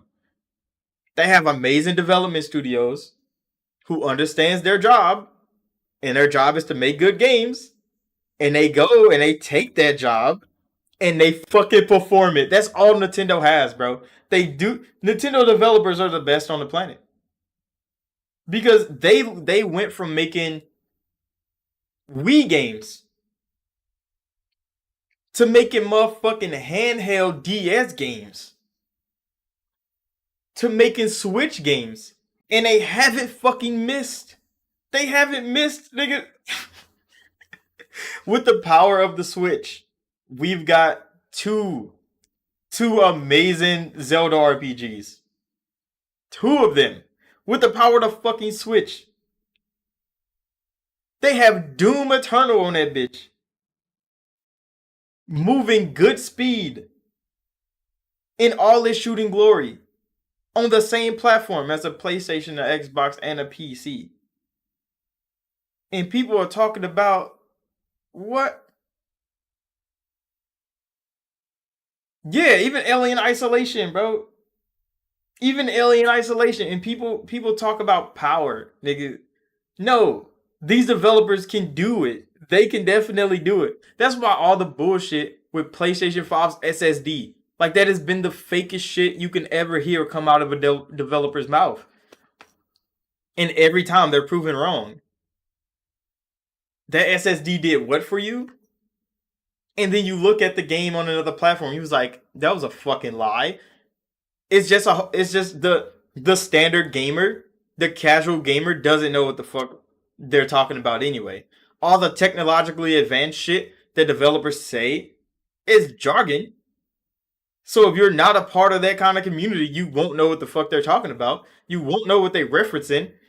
And then the truth comes out and it'd be like, oh, you were fucking lied to. But the casual fan doesn't care if they were lied to. They still enjoy the game. It's just the fact that the technology that they said was in the game was never in the fucking game to begin with. SSDs only make shit load faster. That is it. It doesn't help with world design because as you can see, every PlayStation 5 game is literally a PlayStation 4 game that loads faster. There's not a single innovative thing coming out of PlayStation 5 on a gaming standpoint anyway that you can't do on a PS4. Because we all saw what Ratchet and Clank did on PC on a HHD drive. It's still loaded. It just loaded faster on an SSD. Nothing else was changed. Spider-Man, that fucking open world that they have on Spider-Man 2, that's the PlayStation 4 open world. Just loading faster on a PS5. That is it. That's the only reason it's a PS5 game. So it can load faster. No innovation has came into any one of those games. And people talk about all the load screens in fucking in Starfield.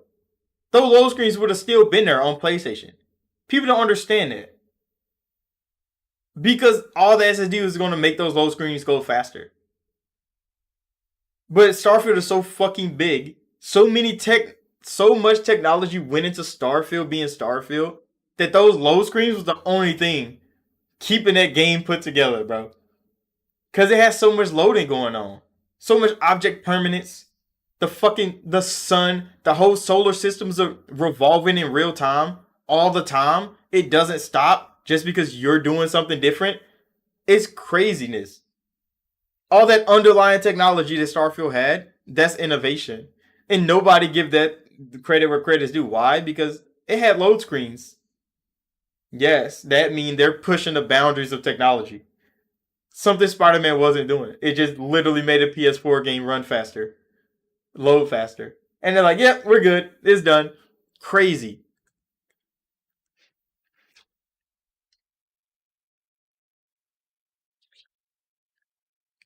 Yeah, Tears of the Kingdom, that's innovation right there. And they got that shit on a fucking Switch. Imagine if they had the power of an Xbox Series X on a Nintendo console. I just think about that when I see Xenoblade Chronicles, when I see Shin Megami Tensei, when I see fucking Zelda running on a Switch, bro. I'm like, imagine if that studio had the power and the money of Xbox's studios.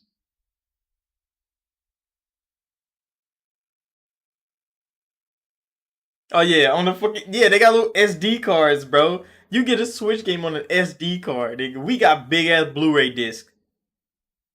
Square Enix's next game, Final Fantasy Remake Part 2, it's gonna be on 2 discs, nigga. These games are getting fucking massive and they're not adding anything but more pixels and the facial models. That is it. They're not adding any innovation to anything, bro. Nintendo's over there with so many different styles of RPGs, bro. Just look at everything they did with Fire Emblem. Everything they did with Fire Emblem, bro. On the Nintendo Switch. They are the king of compression tech. And everybody talked about how Kraken was gonna help Sony have smaller games. on their platform. But then Call of Duty is still 100 gigs. But I thought you had cracking compression technology, bro. It was going to make all your game sizes smaller. That's a fucking lie. There's another lie Sony told about people. That shit shaves off maybe like a gig and a half. Maybe like a gig and a half. And then they re-download that shit with an update. And it's like, damn, that game's still massive, bro. That's what they said. That's why they gave everybody 500 gigs when they opened their PS5. That's why everybody got 500 gigs because Kraken is gonna make sure your games aren't big as hell and you're not gonna have to loot. I mean, you have to delete games to download more of them. And then games came out and the bitches were still big as fuck. Kraken wasn't working. Come on now, bro. Nintendo does everything right. It does everything right. They just don't have the power to be a big player. You said The Witcher dumb small on Switch. I forgot that The Witcher and shit got ported to Switch. The Witcher right now is like what 40 gigs on Xbox? Is it 40 gigs on Xbox? Let me check.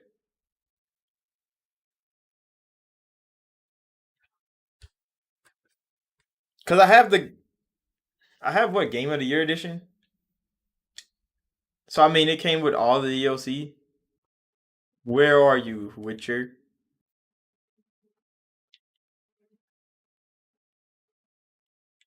It was good, bro. Oh, did I delete that hoe? What the fuck is The Witcher at on here? I think I deleted it finally. I swear I play so bro, I try to play The Witcher so much. I think it is like 40 gigs though. Cause it's usually at the top. The Witcher 3 is big as fuck. But yeah, we just been in this talking gaming news weekly. We've been live for what, like an hour or so? We've been live for a long time. I can want to play War Tales now. I've been playing the hell out of War Tales. But yeah, we've been in this cooking. We talking about all these technologies that game developers be just lying about blatantly to the common gamer folk. And how the Switch is just peak technology. Nintendo just has peak technology over there. I can't wait for the next Nintendo console. Because I mean, if their power scaling is going to be Xbox like One X level, PlayStation 4 Pro level, that shit's going to be crazy. You said no, it's going to be a really big file of GTA 6. Oh shit, yeah, GTA, bro. We seen the announcement. I think it was like on Twitter or something from Rockstar saying December they're going to drop their first trailer for the next GTA game. And I'm like, so they're gonna drop the GTA trailer at the Game Awards because that's gonna be in December. We all know when everybody talk about December, it's the Game Awards. So we're gonna be watching the Game Awards. I'm gonna probably try to live stream it if I can, depending on if I have work or not.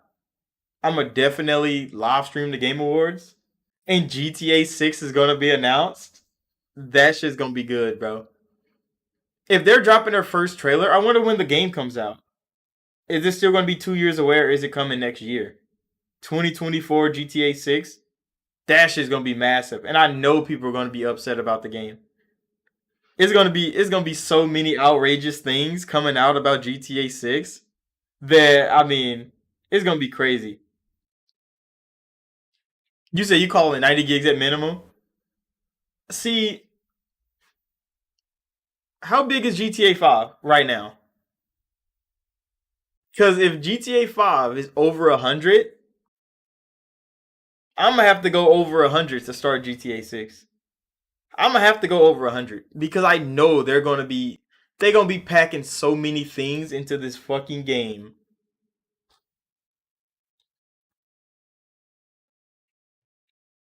How much is GTA 5 right now?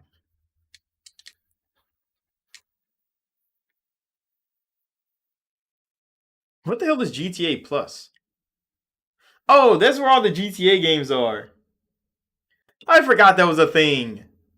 The monthly subscription for GTA games. That's just fucking dumb.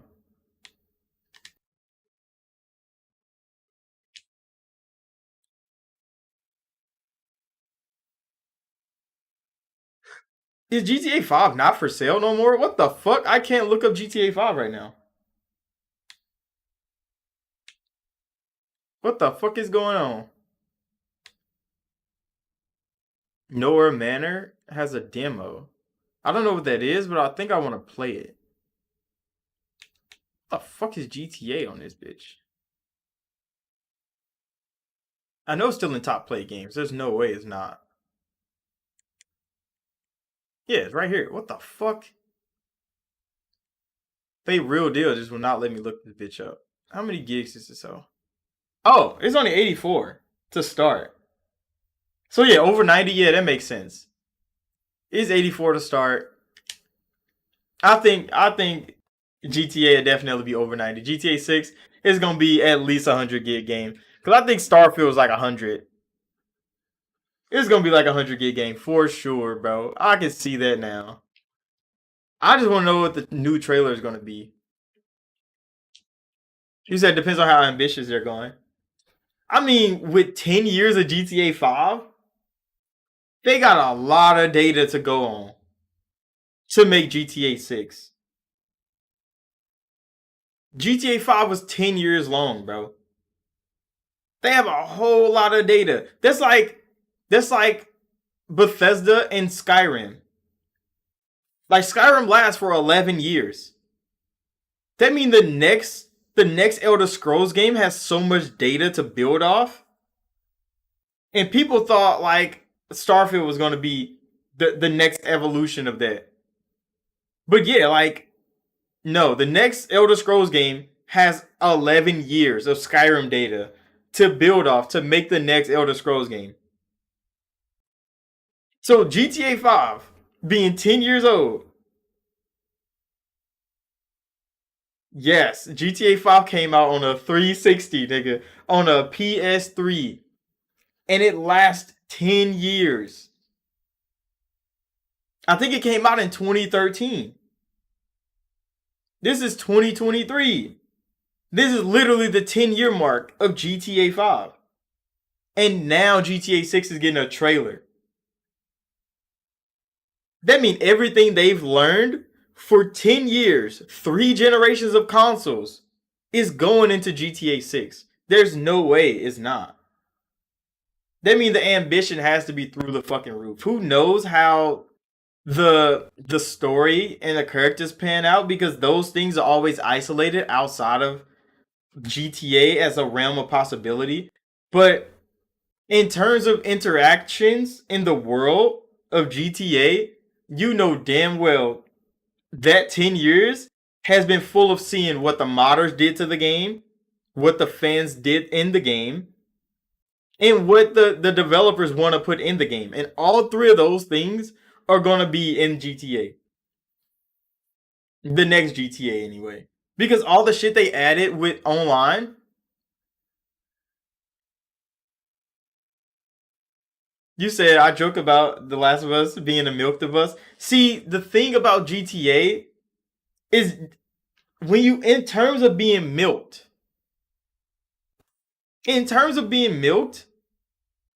GTA 5 is probably the least milked in 10 years. Because remember, The Last of Us came out, a PlayStation 3 game, just like GTA did. But in that same 10 years, The Last of Us has gotten smaller and sold for more. That is being fucking milked. Because there's less Last of Us to go around than it was in 2013. But it costs more to play The Last of Us now than it did in 2013 when there was more game. GTA is complete opposite. GTA came out in 2013. It re-released in 2014 or 2015 on the next gen consoles. So like Xbox One, PS4, and then they added GTA Online. And then GTA Online has grown from when it was back then to what it is now. And they added how many expansions since then? And then they just released the next gen update for it to run on PS5 and Xbox Series X, and that was free. So GTA haven't milked anything really. It's been selling well, and everybody played it because GTA Online has been supported so well for so long. So The Last of Us being the milked of us makes so much sense because they literally are milking the fucking Last of Us dry, bro. They're hitting they're hitting the bottom of the barrel with The Last of Us right now. That they're about to try to milk The Last of Us 2. And you know nobody's playing that shit. Nobody's buying The Last of Us 2 over again. Maybe if they port it to PC and it looks good. But we already know how the PC port for The Last of Us 1 went. Fucking horribly. That game didn't even fucking run on people's PCs. And it's wild because that game still has a great score. It has a higher score than Starfield, and it literally was unplayable when it launched on PC. That is how the gaming media reacts to games, though. But yeah, GTA Online and GTA 5 isn't as milked. It has released just as much as Skyrim has, and that's why people don't think Skyrim is milked. Because not only has Skyrim grown since its 2011 fucking release, it is bigger than it was back then. And it costs less money. That's the thing, bro. If The Last of Us was like that, it wouldn't be the milked of us. But The Last of Us is literally the embodiment of a milked franchise. That they could literally just cut off pieces and segments of the game and resell it for full price. And people bought that shit. People fucking bought that shit. You said a different type of milked? I mean, that like there's only one type of milked, and it's the fucking Last of Us. But we're just talking about reoccurring themes. Because like Minecraft is in the same boat. Minecraft came out in what, 2010, 2009? And they've been selling the same game. But Minecraft also has grown bigger, has expanded, has grown into every platform known to man. But it's bigger than it was back then. So is Minecraft milked or is it supported? Because those three games, Skyrim, Minecraft, and fucking GTA 5 has been supported for 10 plus years. The Last of Us has been milked for 10 fucking years, bro. That is the difference that we're talking about. Lasting great support and being fucking milked for everything you could possibly offer a company are the difference between GTA 5 and The Last of Us.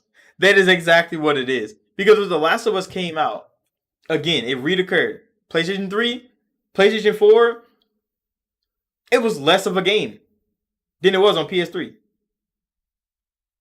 Then the PS5 version came out, and it was half of the PS4 version of the game. For more money. Yeah, The Last of Us didn't branch out and do anything. They lost features. They lost gameplay. They lost a whole lot. And what did they gain? A price tag. So if you lost most of your game and your price increased, you're literally milking the fans that love the franchise, bro. There's like Mass Effect Legendary Edition. Mass Effect Legendary Edition for sure was a fucking cash grab. And every Mass Effect fan knew it. And we still bought that bitch. Why? Because we support BioWare. But they literally we have less content in Mass Effect Legendary Edition than we had in the original Mass Effect 1, 2, and 3 combined. That is what happened, bro. They cut so much shit out. They did add a little bit in. They did like streamline the games. But there's so much that they cut out that like I'd rather play the OGs than the upscaled, beautiful 4K new ones. Because the original ones were better games. They had more in them. But yeah, that's exactly like my perception of milked and supported. Because the Mass Effect remakes definitely were cash grabs.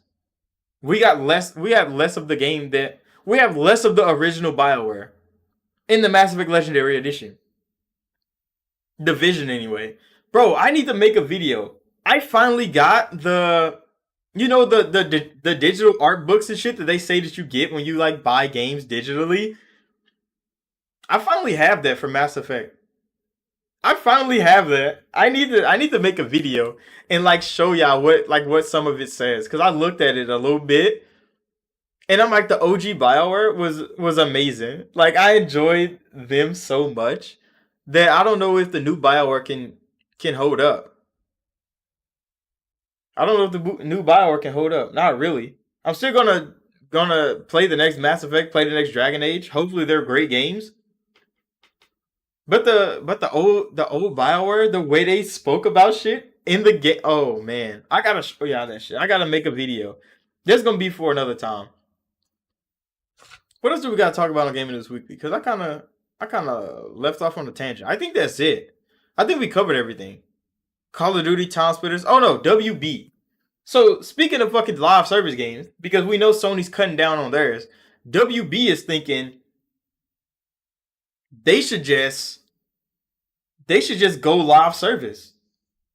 What the fuck with the Arkham fucking series go live service? We saw what happened with Gotham Knights. That shit was trash. And WB is still trying to go live service, bro. Mortal Kombat is doing good. They got some support coming. We don't really know how the support is going to go after like these first couple characters are coming out.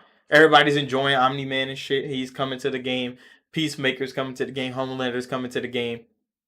But WB going live service is a tragic announcement. Because what the fuck happens to Lord of the Rings now that they're going live service? We all saw the turn in Lord of the Rings from Shadows of Mordor to whatever the fuck it turned into to now is a dead franchise. And they want to go live service with more games, with more IP? That doesn't make fucking sense. The whole Justice League WB has on lock. Only Batman has good games. What the fuck? And then you gonna turn that shit live service and it be trash. Why the fuck would you want more live service games?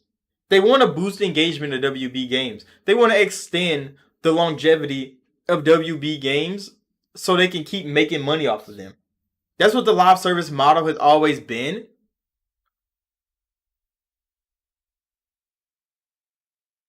You say that kind of makes you think about an Xbox tie-in?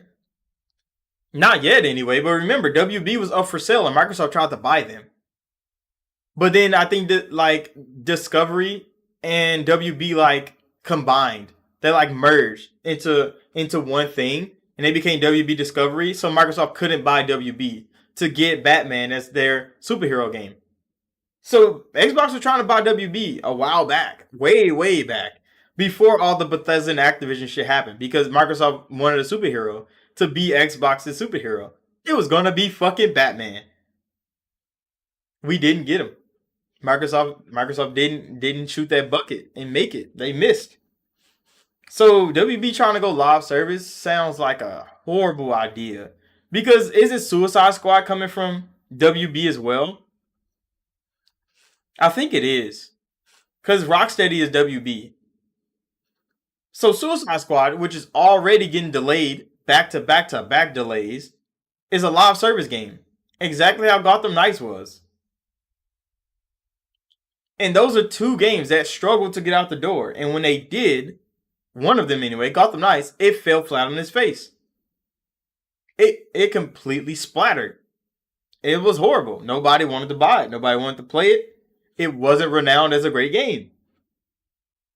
And now we're looking at Suicide Squad, which has been delayed out. We don't even know when Suicide Squad is coming. And it's a live service game. And we're like, fuck, bro. What are they going to do to monetize the fuck out of the Suicide Squad game? We don't know. We see the monetization schemes they're using in Mortal Kombat. And the only thing keeping Mortal Kombat afloat is that the fact that Mortal Kombat is still a good fucking fighting game. Like, we've seen like $20 fucking seasonal fatalities that they added for Halloween. They're probably going to keep doing those.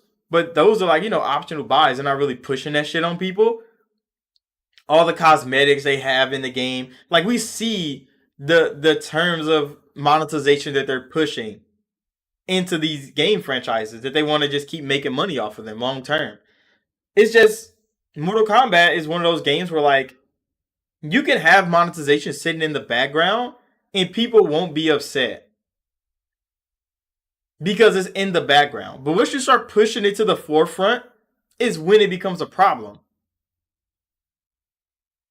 You said whatever they do, hopefully it's not a disaster. Yeah, and that's what I'm trying to get at. If they do it and they do it well, nobody will be opposed to it because we all know these companies are in gaming to make money. They're in gaming to make money. How they make money is always been the topic of discussion because we see how Sony makes money. They make partnerships with other studios. They get exclusive content. They get you to buy the console, get you to buy their games on their platform. They make money that way. We see how Microsoft is trying to make money because they wanted to go the traditional Sony route. They fumbled that bag hard. They lost a lot of money. So what did they do? They went the subscription. They went the cloud. They went the cross-platform route, and they get money out of people the long way, and it makes sense for Microsoft to do such thing. We know how Nintendo is making their money. They got their console. It's affordable. It's lovely. It's innovative. They have their studios making great innovative games for their console, and they stick to that. And they make their money, and they recycle it back into their platform to make more money to recycle it back into their platform. That is lovely. So WB is wanting to go the live service route. They've already fumbled once. Mortal Kombat is doing good. But if they're trying to get aggressive with monetization and live services, they're going to tank their whole fucking company. WB Discovery is going to tank the whole fucking company trying to change like this so fast too. Because what franchises is big for WB right now? I can only name one, and that's Mortal Kombat.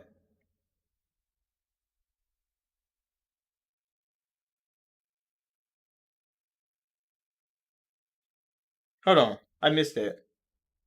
To tell you that they announced what? Wait, hold on. I need to run that back. Wait, what does that say?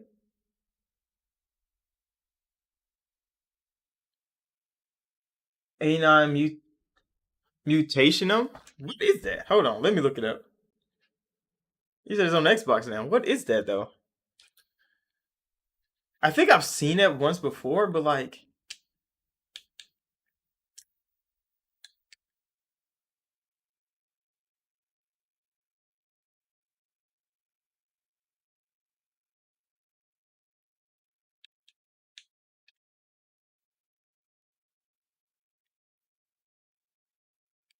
I've seen this before.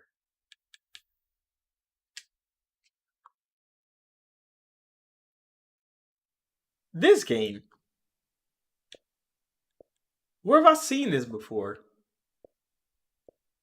I've seen this somewhere.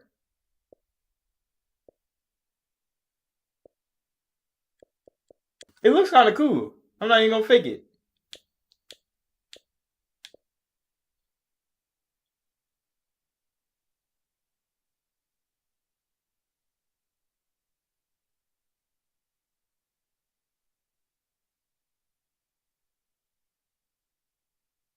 Like, is it like a side scroller hack and slash game?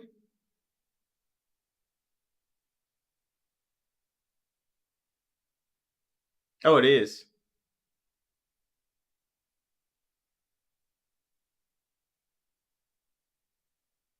I high key might have to try this out. One time for the one time.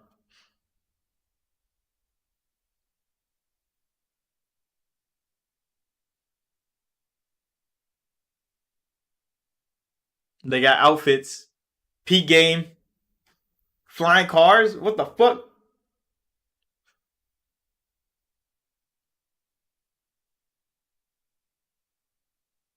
They're fighting animals and shit. You said it was originally on Switch, Sony, and PC. Bro, there's always like that. Microsoft was always the last ones to get any like Japanese developed games. Then that might just reset the whole thing. But yeah, there's so many games that end up like that. Well, like the game is probably like 3 years old. It finally comes to Xbox. Finally comes to Xbox after how many years? Because like there's parts of the world that don't see Xbox as a viable platform for them to make money. And Microsoft has to like, you know, they kind of gotta inch themselves forward to get more people to be like, okay, Xbox is a platform that I want to provide games to because it's a store, it's a storefront. If they don't want to sell on this store, they won't sell because they can definitely make money on Nintendo's platform. They could probably definitely make money on Sony's platform. They definitely make money on PC. But on Xbox, it's one of those things that like is the cost of production really gonna make itself back on Xbox? That's why Game Pass has been so big for a whole lot of indie devs because like if they get paid up front for everything they think they can make on Xbox and they make more on Xbox, it's a win-win for them. And they don't have to worry about selling their game. If the game costs them $500,000 to make and they're selling it on every platform imaginable. They're like, okay, we spent all this money, we're going to try to make this money back on every platform. They charging like $20 for the game. And Microsoft walks in and be like, hey, we'll cut you a deal for $250,000 right now to drop that bitch in Game Pass day one. A lot of fucking developers take it because it's already half their cost. Revamped when you probably wasn't going to make that to begin with on Xbox. And then they still get to sell their game on Xbox. But a lot of developers don't get that opportunity for one. And a lot of them don't see they're going to make a lot of money on Xbox anyway because the type of game that they sell. And they're like, yeah, we just skip the platform altogether, cut that cost down, and just sell it on Nintendo and PlayStation. So yeah, that's kind of how Atlas was for a long time too. But now Atlas is dropping game after game on Xbox. It has actually been brilliant to see Atlas over here. And I've gotten games and Game Pass has gotten games. So they cut a fat check to Atlas. They're like, here's the money that you deserve to be on Xbox's platform. And Atlas was like, fuck it, we got games coming. I just can't wait for their original game that they announced on Xbox's stage. I forget what it's fucking called now. I can't remember the title in my brain.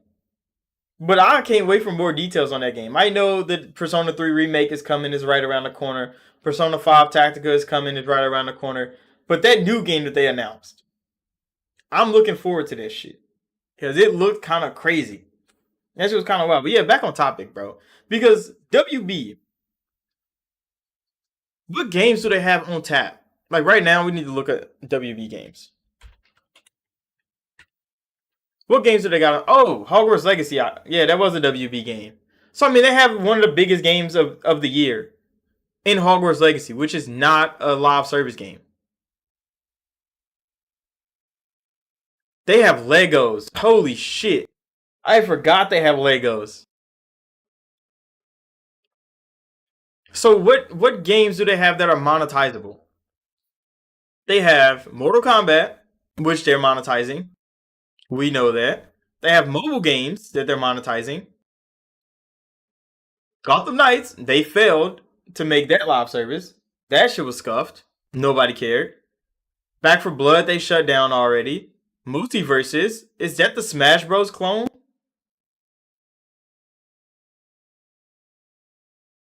You said, yeah. Like, those still legendary, but I'm talking about games that they can turn live service because they're trying to turn all their franchises live service. So they have some mobile games. They have Mortal Kombat mobile games. They have Harry Potter mobile games. How would they turn Hogwarts Legacy into a live service game in the future? I don't know. Legos? How would they monetize the fuck out of the Lego franchise? I don't know. Shadows of Mordor? I don't know how the fuck they're gonna monetize that.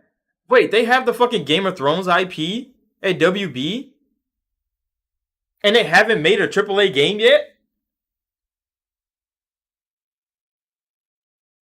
Oh yeah, hold on. I can share my screen. Why do I always forget to do that when I'm looking things up? I can share it. Cause yeah, I'm looking at their games list right now. Hold on.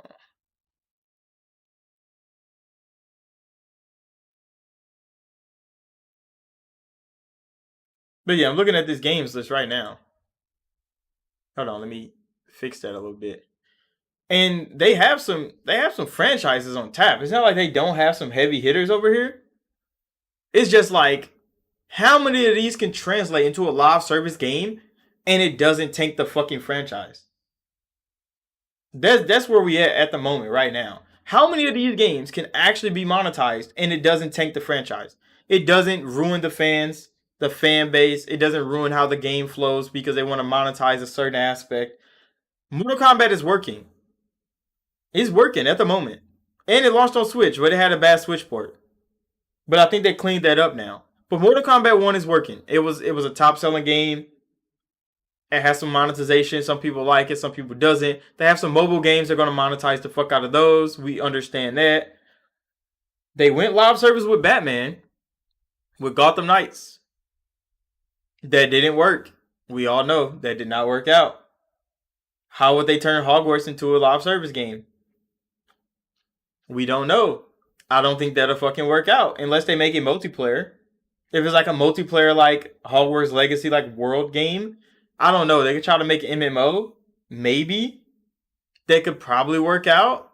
But if you can Avada Kedavra everybody around, I don't think people are gonna play that for too long. Let's see. How would they monetize the fuck out of Legos? I do not fucking know. That's a franchise. I really don't know how the hell they're gonna monetize that.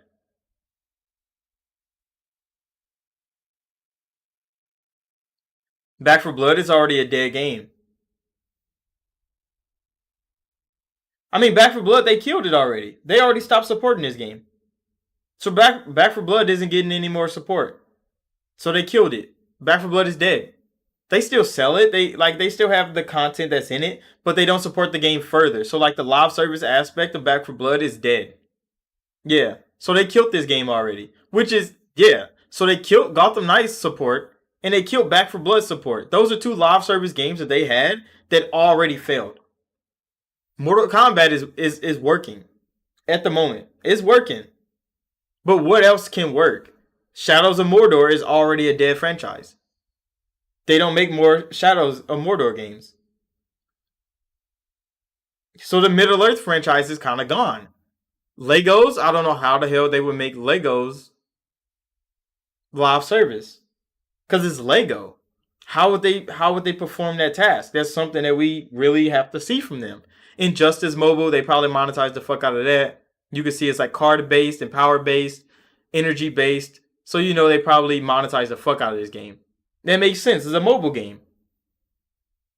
They have a Game of Thrones mobile game.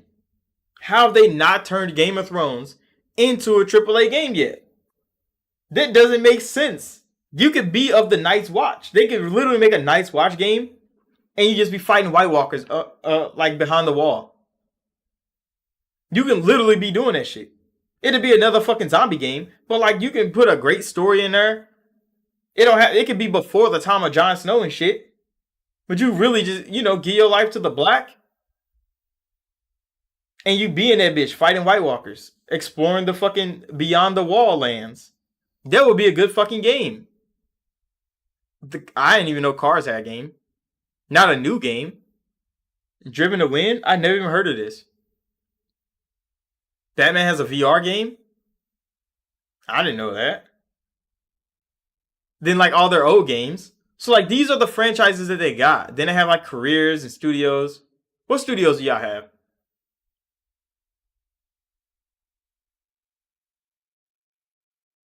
They got NetherRealm, which is peak.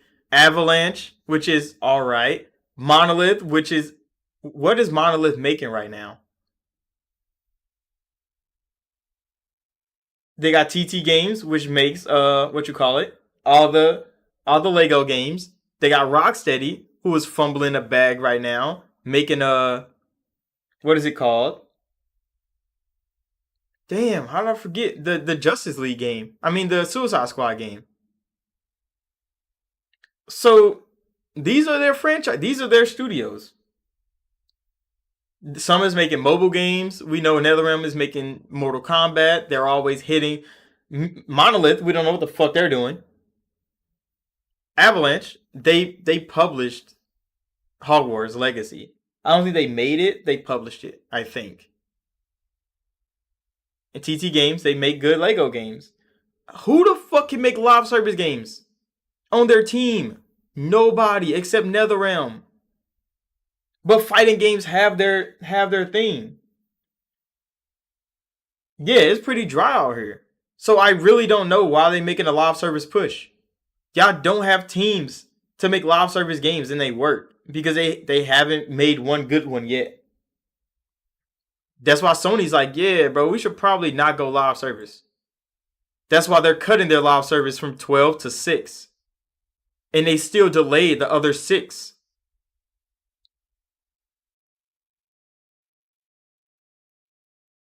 And Avalanche, what has Avalanche made that was been like that has been really good? Hold on, go to Avalanche real quick.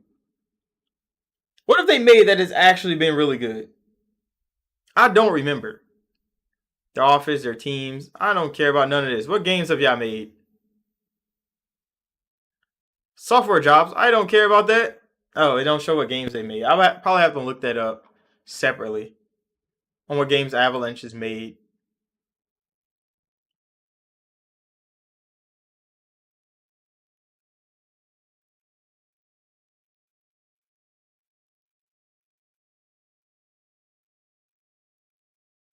You said Nintendo has seemed to be immune to poor live service support. Nintendo has some of the best like live service games. I guess none of their games are truly live service though, because they're not trying to monetize the fuck out of one game for a long period of time. But games like Arms, games like fucking Switch Sports, like things that they do support for a long time, they don't they don't really push the monetization to the forefront of those games. They're not trying to push a battle pass onto nobody. Like Mario has stayed a Mario type game. They stay platforming. They have DLC and shit, but like they're not. I think the only monetized game that they got is Mario Kart. Nintendo is making so much money on Mario Kart with like DLC, map packs, things like that. That I think that's the only monetized game that they really got. Yeah, they like that's the only one they really pushing it because like you see Fire Emblem, that hasn't changed. Not really. They've made it easier for people to play. They made it more accessible for more people, but that's how you get more people to buy your game. Xenoblade hasn't changed much. They do have big DLC packs. They have like character packs. They have like downloadable content like stories to like experience in the game. Different like DLC weapons and shit that you can like get added to the game if you play through it. They have things like that, but like they don't have any live service games like Sea of Thieves or like Fortnite, like a game that you literally just play that game continuously forever. Because they're always putting more shit into the game. Because Nintendo is always making new things. Which, yeah, they have a sweet spot. They don't have many games that they have to monetize the fuck out of. Because all their games sell well. So when your first party is selling as good as Nintendo's, you don't really need live service to supplement more money into your ecosystem. Because your first party is already like they're already doing really well. You're already selling well. Everybody else around that is what is money hungry, bro. Like EA, fucking Ubisoft, WB, they're all making these live service ass games when they like, bro, y'all don't need that if y'all just make good games. If EA just stuck to making good games instead of trying to turn everything live service, I think they would be better off. They probably wouldn't have as much money as they do now, but they'd be better off. More people would buy their games if they didn't fuck everything up with their live service push, just like Ubisoft. If Ubisoft didn't fuck up every franchise they had by making it big open world and live service, they would be better off. And now WB is trying to go the same route. Trying to make every franchise live service so they can get more money instead of making good fucking games is outrageous, bro. It's crazy. It is crazy. And it's not like live service games can't be good. Because like Sea of Thieves is a phenomenal game and it's live service. Minecraft is a phenomenal game and it's live service, technically. But like there's only so many of those that actually work out. Like Apex is working out. Fortnite is working out. But like how many games have came into live service and fell off? We saw what happened with Square Enix. We saw what happened with Square Enix. They had 2 or 3 games come out live service, instantly fell off. Horrible games. They partnered with Platinum for a PlayStation exclusive live service game. Instantly fell off. That bitch was like one of the lowest rated games that year. So the fact that companies around the world are looking, I don't know if they cover game. I don't even know if they watch gaming news. I don't even know if they investigate gaming news before they make these decisions for their whole company. But like they need to start watching our live stream, bro. They need to start watching gaming news weekly. They need to come here so they can get the news, bro. The real news, the raw news, and make better decisions on their gaming companies, bro. Because like it doesn't make sense. You see the trend right now of all these live service games. They're coming in and then they're tanking hard. They're coming in and then they're tanking hard. Not many of them bitches succeed. Not many of them bitches succeed. And then they succeed for a little bit. And then right when they lose their fan base, they're gone. Yeah, Phone Stars is a live service from Square Enix. And didn't that bitch rate like fucking 30? Did Phone Stars come out?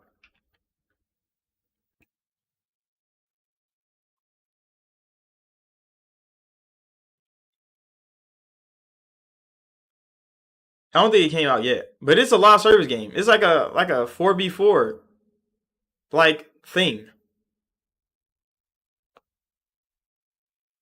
They had the open beta and nobody played it.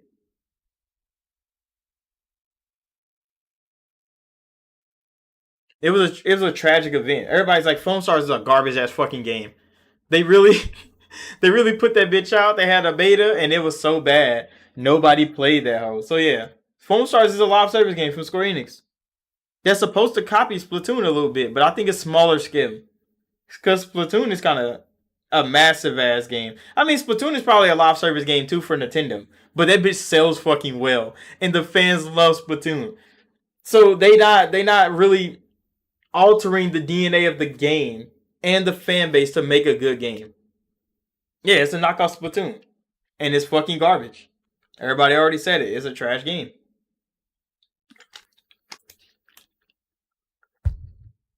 and that's PlayStation and Square Enix again. That's PlayStation and Square again, bro. That is exactly what happens.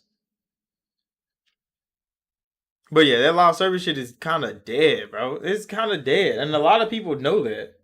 That's why people are trying to make their first party output not live service. They're trying to go back to making good games so they can sell to people and people can play them bitches. Like one of those things about Starfield is that Todd was like, "Yeah, I want Starfield to be one of those games you can play for a very long time." And it's like, Todd, that's not how you get a game that people play for a very long time. How you got people to play fucking Skyrim for 11 years is not trying to make a game that lasts 11 years. No, you make a great game that people want to play for 11 fucking years, Todd. And they kind of like tried to force the the progression of Starfield into that type of like vein. And it doesn't work like that. I don't know why developers and company heads always think like if I try to make something, that's how it works out. It doesn't work out like that every time. Unless you have a perfect instruction manual on how to make that work every time, it's not going to work like that every time.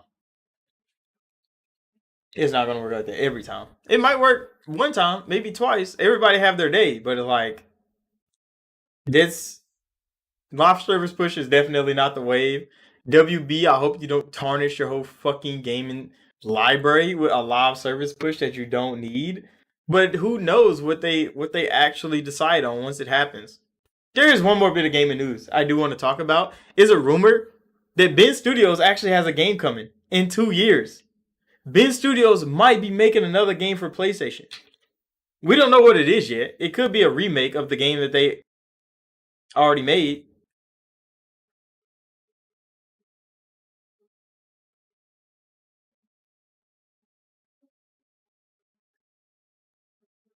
But Ben Studios might actually be making another game.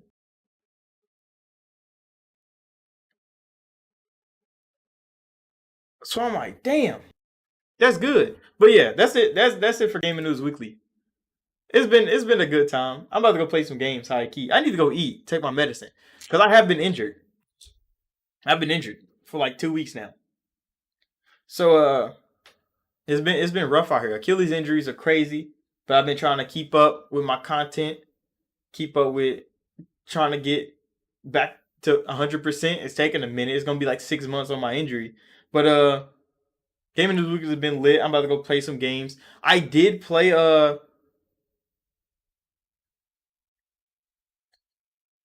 You say you don't even know them? What? They made Days Gone on PlayStation 4. Everybody knows Ben Studio. They made one game for PlayStation like 5 years ago, and they still haven't made another game since. Yeah, it's kind of bad. But yeah, I'm gonna go make some food, take my medicine, get some gameplays going.